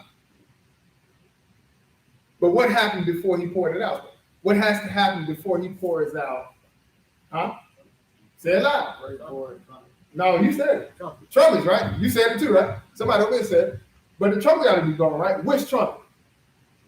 The 7th trumpet, right? The 7th trumpet has to be blown in order for this 7th angel to pour out his vial. Because you got trumpets match up with each individual, vial that's being poured out. First trumpet, first vial. Get it? Second trumpet, second vial. 7th trumpet, 7 vials, sisters and brothers. All right? What is that, 18? And there were voices and thunders and lightnings, and there was a great earthquake, such as was not since men were upon the earth, so mighty an earthquake and so great. I can read. And the great city was divided into 3 parts, and the cities of the nations fell. Oh, wait a minute now. But it didn't fall no sooner, right? Just like Jericho didn't fall no sooner. They went around the city, one time a day for 6 days. Nothing happened, right? Then on the 7th day, how many times they went around the city? 7 times. Just like you got 6 seals. You got 6 seals, destruction comes. Then you get to the 7th seal. Then you got 7 more vials. You got 7 vials of wrath that's going to be poured out. Just like on the 7th day, they went around the city 7 times. Look, just like Jericho. Then what happened once they got to the 7th once the seventh seal, once the seventh vial was poured out, hey, Babylon is gonna fall now, sisters, just like Jericho.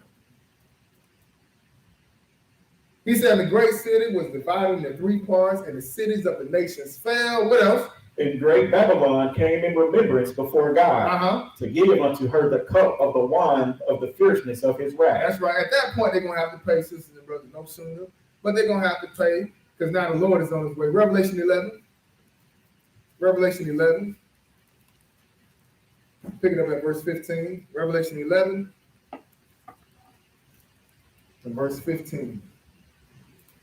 Go and read that from. What does it say? And the seventh angel sounded, and there were great voices in heaven, saying, the kingdoms of this world are become the kingdoms of our Lord and of his Christ, and he shall reign forever and ever. Right, just like we took the city back then, hey, they went up and took the city. Now, hey, the world it's going to belong to the saints now, sisters and brothers. By way of our Lord. That's why I say, the seventh angel sounded, and there were great voices in heaven saying, the kingdoms of this world are become the kingdoms of our Lord, and of his Christ, and he shall reign forever and ever. What else? And the 24 elders which sat before God on their seats fell upon their faces and worship God, saying, we give thee thanks, O Lord God Almighty, which art and wast and art to come, because thou hast taken to thee thy great power and hast reigned. And the nations were angry, and thy wrath is come, and the time of the dead, that they should be judged, and that thou shouldest give reward unto thy servants the prophets, and to the saints, and them that fear thy name, small and great, and shouldest destroy them which destroy the earth. But look at what all this, look at what's happening now once the seventh trumpet is being blown. Look at all the stuff that's happening. First off, it says, look, and the nations were angry, and thy wrath has come. But, you know, I thought it was going to be happy to see Jesus. People act like they're going to be happy to see Jesus. They weren't happy to see Jesus back then when he came the first time. He was going against everything that they were preaching, and they ain't like that. And it was his own people. But the world as a whole, they ain't going to be happy about it. That's why I'm going to tell you in Matthew 24, they're going to mourn. It says, the nations were angry, and thy wrath is come, and the time of the dead that they should be judged, and that thou should give reward unto thy servants the prophets, right? No sooner. You don't die and get a reward immediately, do you? You die and go to the grave. So he say, look, at this time, now you got different things that are about to happen, sisters and brothers. The nations are angry, thy wrath is come, and the time of the dead that they should be judged, and that thou should give reward unto thy servants, the prophets, and to the saints, and them that fear thy name, small and great, and should destroy them which destroy the earth. So the Lord got a lot of stuff in the agenda, but at this time, hey, our reward that we working for, this is when the Lord gonna give it to us, sisters and brothers. So in other words, you're making an investment now into the kingdom. You're making an investment now by keeping God's holy days, by keeping his Sabbath days, by keeping God's law. Look, you're investing in the next life. It may seem like, hey, this is, you know, it's useless, it don't mean nothing, but at the same time, look, you're going to see it later on down the line that this is what God will reward it. So you just got to be patient. Come hell or high water, you're going to have faith and be patient. Wait on the Lord, sisters and brothers. Keep God's commandments. Read 19. And the temple of God was opened in heaven, and there was seen in his temple the ark of his testament, and there were lightnings and voices and thunderings and an earthquake and great hail. But you can't get away from that. Just like they had the Ark of the Covenant back then, hey, the Ark of the Testament still around. Covenant Testament mean the same thing, sisters and brothers. But just similar to how it was back then, it's still important. Let's move over to Matthew 24. Matthew 24.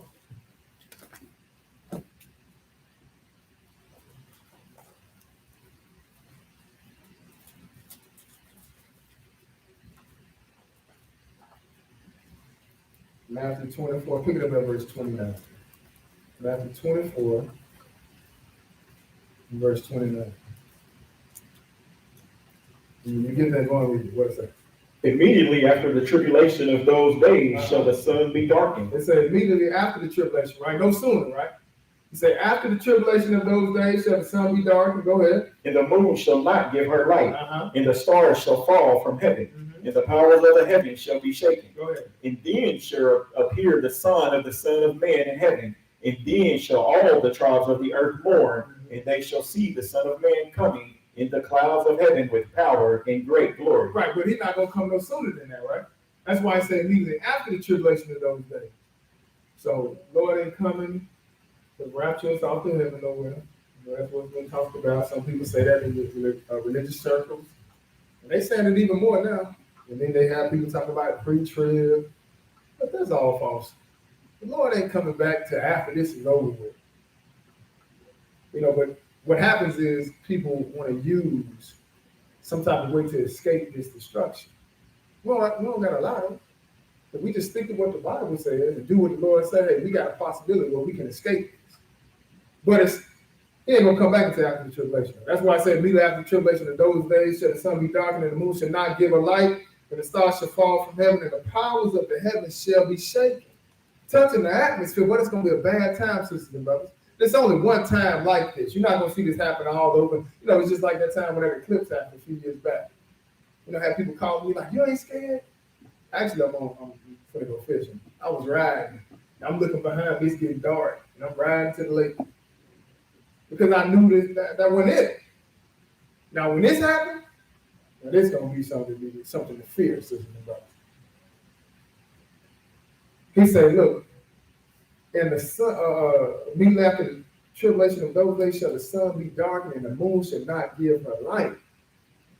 Then in verse 30, then shall appear the sign of the Son of Man in heaven, then shall all the tribes of the earth mourn, and they shall see the Son of Man coming in clouds, in the clouds of him with power and great glory. If anybody tired, y'all can stand up, get something to eat, move around. You ain't got to sit there forever. I know it's like about 4 hours or something, if I'm mistaken. 3 hours? Yeah. So you can move around. You can move around, you got to go take a break, that's fine. You know what I'm saying? Don't feel like you have to sit there. But what does it say? 31. And he shall send his angels with a great sound of a trumpet. Because we got some things that's going to happen at this last trumpet season. It's going to cover a lot of different things. He shall send his angels with a great sound of a trumpet. What else? And they shall gather together his elect from the four winds, from one end of heaven to the other. But we do need to identify which trumpet this is talking about, right?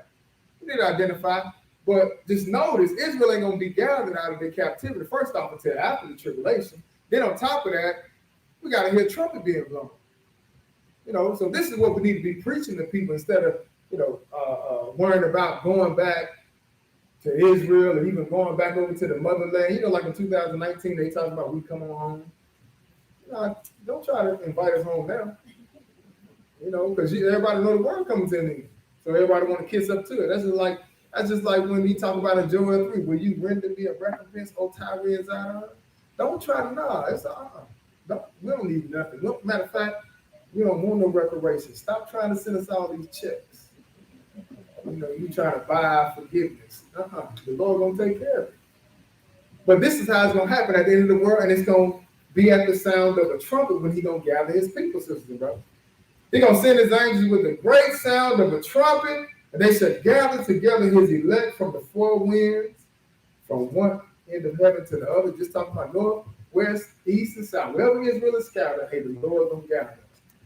Not talking about heaven like we up in the sky nowhere. You know anything about the Bible? Hey, the Bible talks about 3 heavens in 1 Corinthians chapter 12. It's just that earth happens to be one of them, and this is where we scattered at, sisters and brothers. We'll move over to 1 Thessalonians 4. 1 Thessalonians 4, and I think, let's see here. Before we look at 1 Thessalonians, let's look at 1 Corinthians 15 right quick, then we go into after this. 1 Corinthians 15, let's just look at this and see which trumpets we're talking about. Because there's only 7 trumpets. So let's see when all these different things are going to happen. 1 Corinthians 15, pick it up at verse, pick this up at verse 51. All right, go ahead. Behold, I show you a mystery. Mm-hmm. We shall not all sleep, but we shall all be changed in a moment, in the twinkling of an eye, at the last trump. Now look at that though. He said, look, behold, I show you a mystery. We shall not all sleep, but we shall all be changed. In other words, we're not all gonna die. Because that's, for the most part, that's what happened to man, right? At the end of our existence as mankind, we die and go to the grave.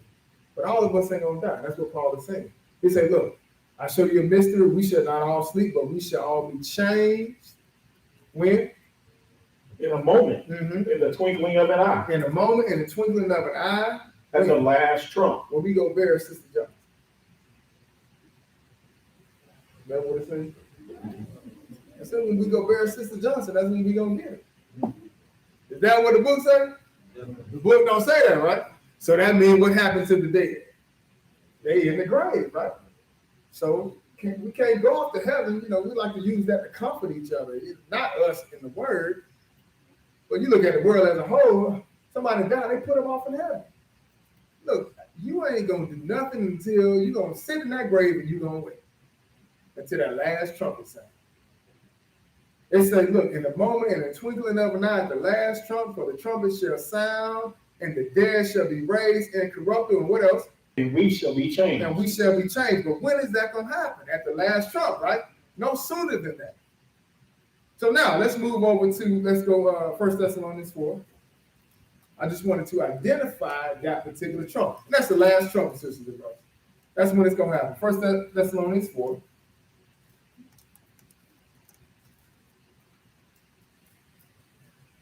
First Thessalonians 4.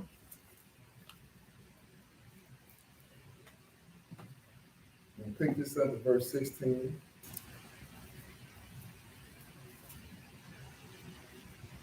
First Thessalonians 4, verse 16. Go and read that.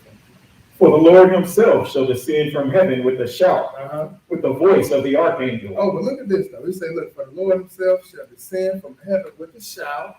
Because we at the end now, you know, just like they had Joshua told the people to shout.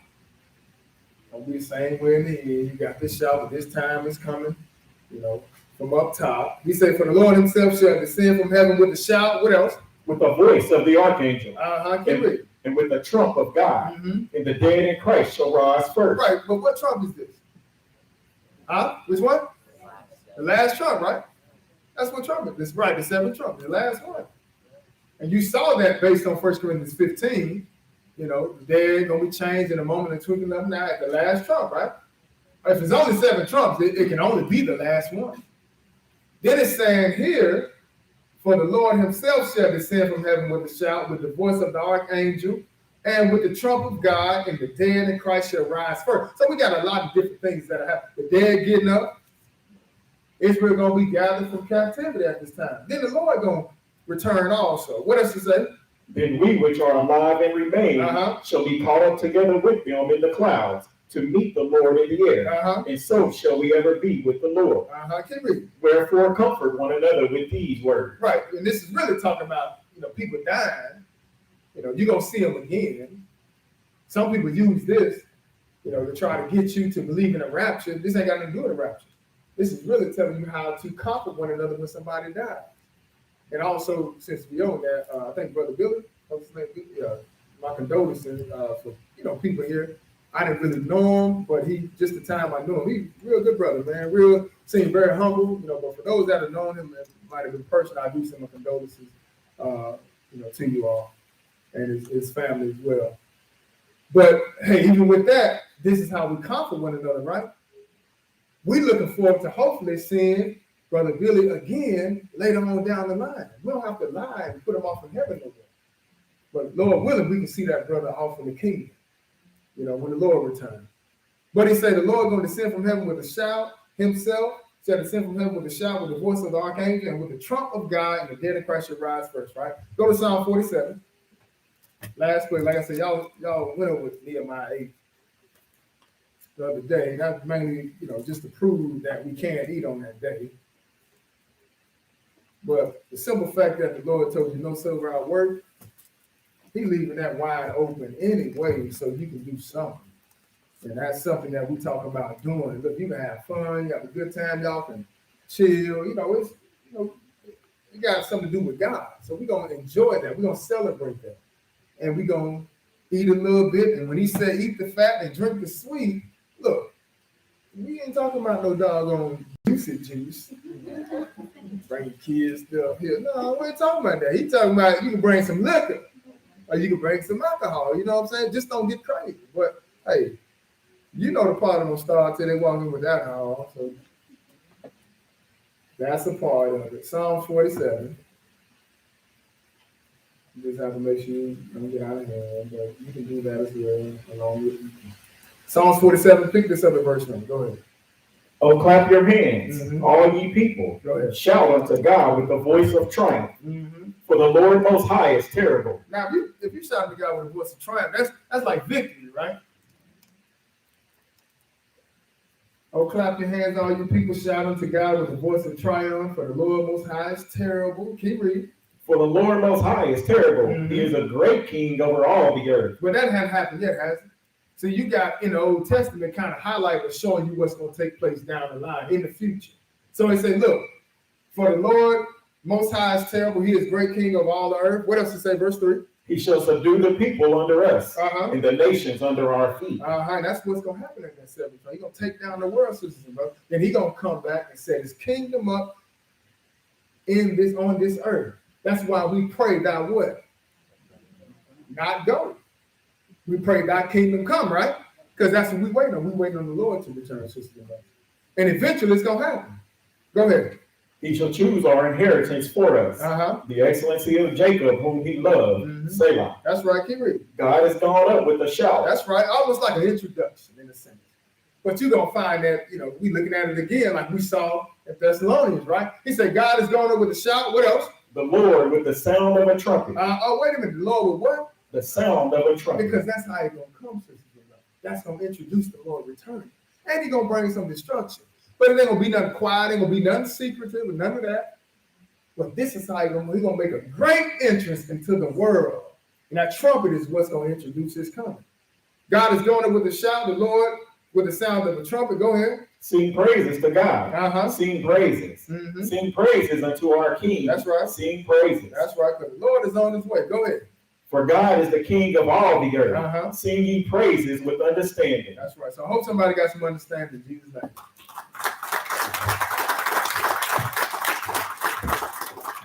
And going to have the announcements.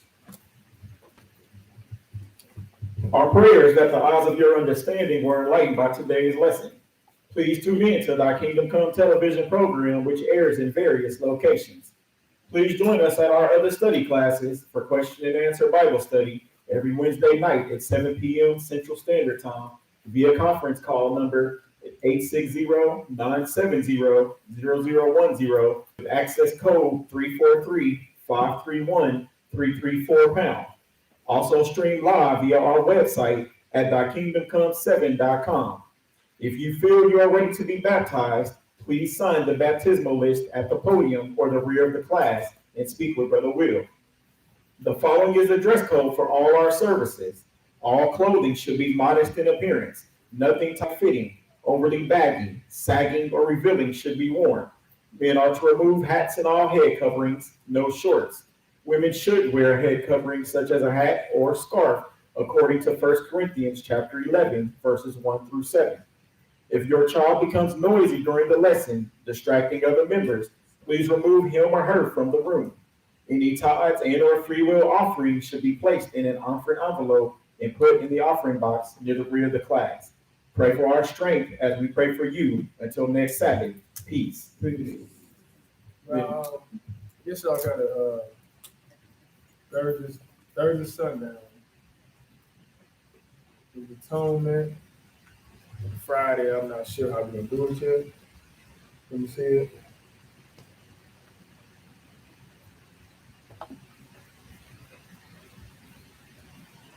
Yeah, I don't know. I don't know if the teacher's coming. I haven't told you that. Maybe somebody coming. Yeah, I believe it's Brother Mikael. Okay. So it says the next feast days of the Day of Atonement, the affliction of our souls begin Thursday, September 16th at sundown. Lesson begins Friday, September 17th at 1 p.m. at the hotel. Keep in mind that the Day of Atonement ends as the week of Saturday begins. Yep. You should have purchased and prepared your food prior to the start of Atonement. So you got a double Sabbath. So you want to take everything you can before sundown Thursday. You know what I'm saying? Whatever food y'all eat for the weekly Sabbath, make sure you have all that. In preparation for the feast, remember that all business of commerce, such as buying and selling, must be done prior to sundown of dinner. Well, y'all took the day. Boy, that's good. Keep it 100, man. You gotta keep one. Yeah. Well, you better talk like you from the hood. You big old word. Nah. Brother Williams is doing a great job, man. I want to definitely thank you, man. Definitely doing a great job. So, with all that was said today, I want y'all to know I love y'all. I love you, brother advisor. And I really believe that brother is a great teacher, man. You just gotta work that out. But other than that, man, please, sisters, y'all keep that noise down. Brothers, y'all gotta, y'all gotta work together as a team. You know what I'm saying? Every time I come, I see y'all. I see y'all brothers here, so y'all gotta work together as a team to keep things in line. It ain't nothing bad, sisters. Sisters are great sisters, man. Y'all come and get in the word. Like I said, y'all help us keep things in line. But it just gotta be order. And the order gonna start with the brothers, and then from there on out. So however y'all do it, however y'all set things up, feel y'all already know, that's gonna be a reflection of y'all. So if y'all letting things get out of line and stuff like that, it's a reflection of y'all. We don't talk to y'all about it. You know what I'm saying? But it don't gotta be done with no iron fist and none of that. Go people to the side and talk to them nicely and try to do things because we're trying to recover people and save people. And some people you can't deal with in the same way as you can deal with somebody that's hard. Like I'm from, like I said, I'm from Florida, so we do things totally different. People up north may do things totally different too. People in the Midwest may do things different, so just keep that in mind when you're dealing with God's people. But other than that, we're gonna face you when we close out. And we can just chop it up. I might run to the restroom and I'll get out of here about 5:30.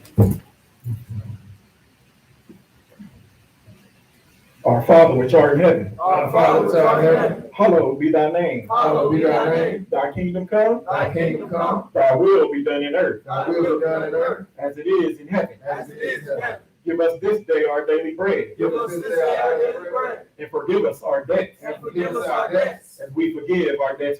as we forgive our debtors. And lead us not into temptation, And lead us not into temptation, but deliver us from evil. but deliver us from evil. For thine is the kingdom, For thine is the kingdom, and the power, and the power, and the glory, and the glory, forever. forever. Praise the Lord, Praise the Lord, for he is good, for he is good, for his mercy shall endure forever. for his mercy shall endure forever. Praise the Lord God of Israel, Praise the Lord God of Israel, for he is good, for he is good, for his mercy shall endure forever. for his mercy shall endure forever. These things we pray in Jesus' name, These things we pray in Jesus' name, the Holy One of the Israel, Holy One of Israel, the Lion of the tribe of Judah, the Lion of the tribe of Judah, the King of kings, King of kings, and Lord of lords. Lord of lords. Amen. Amen. The Lord bless thee and keep thee. The Lord bless thee and keep thee. The Lord make his face shine upon thee, The Lord make his face shine upon thee, and be gracious unto thee. and be gracious unto thee. The Lord lift up his countenance upon thee, The Lord lift up his countenance upon and thee, give thee peace. and give thee peace. They shall put my name upon the children of Israel, And they shall put my name upon the children of Israel, and I will bless them. and I will bless them. Hallelujah. Hallelujah. Hallelujah. Hallelujah. Hallelujah. Hallelujah. Hallelujah. Hallelujah. In Jesus' name. In Jesus' name. Amen. Amen.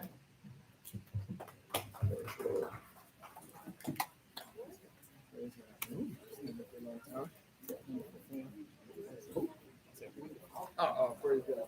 Listen, Stay out. Did you bring food? I'm waiting. Okay, I'll be ready. Good to see you.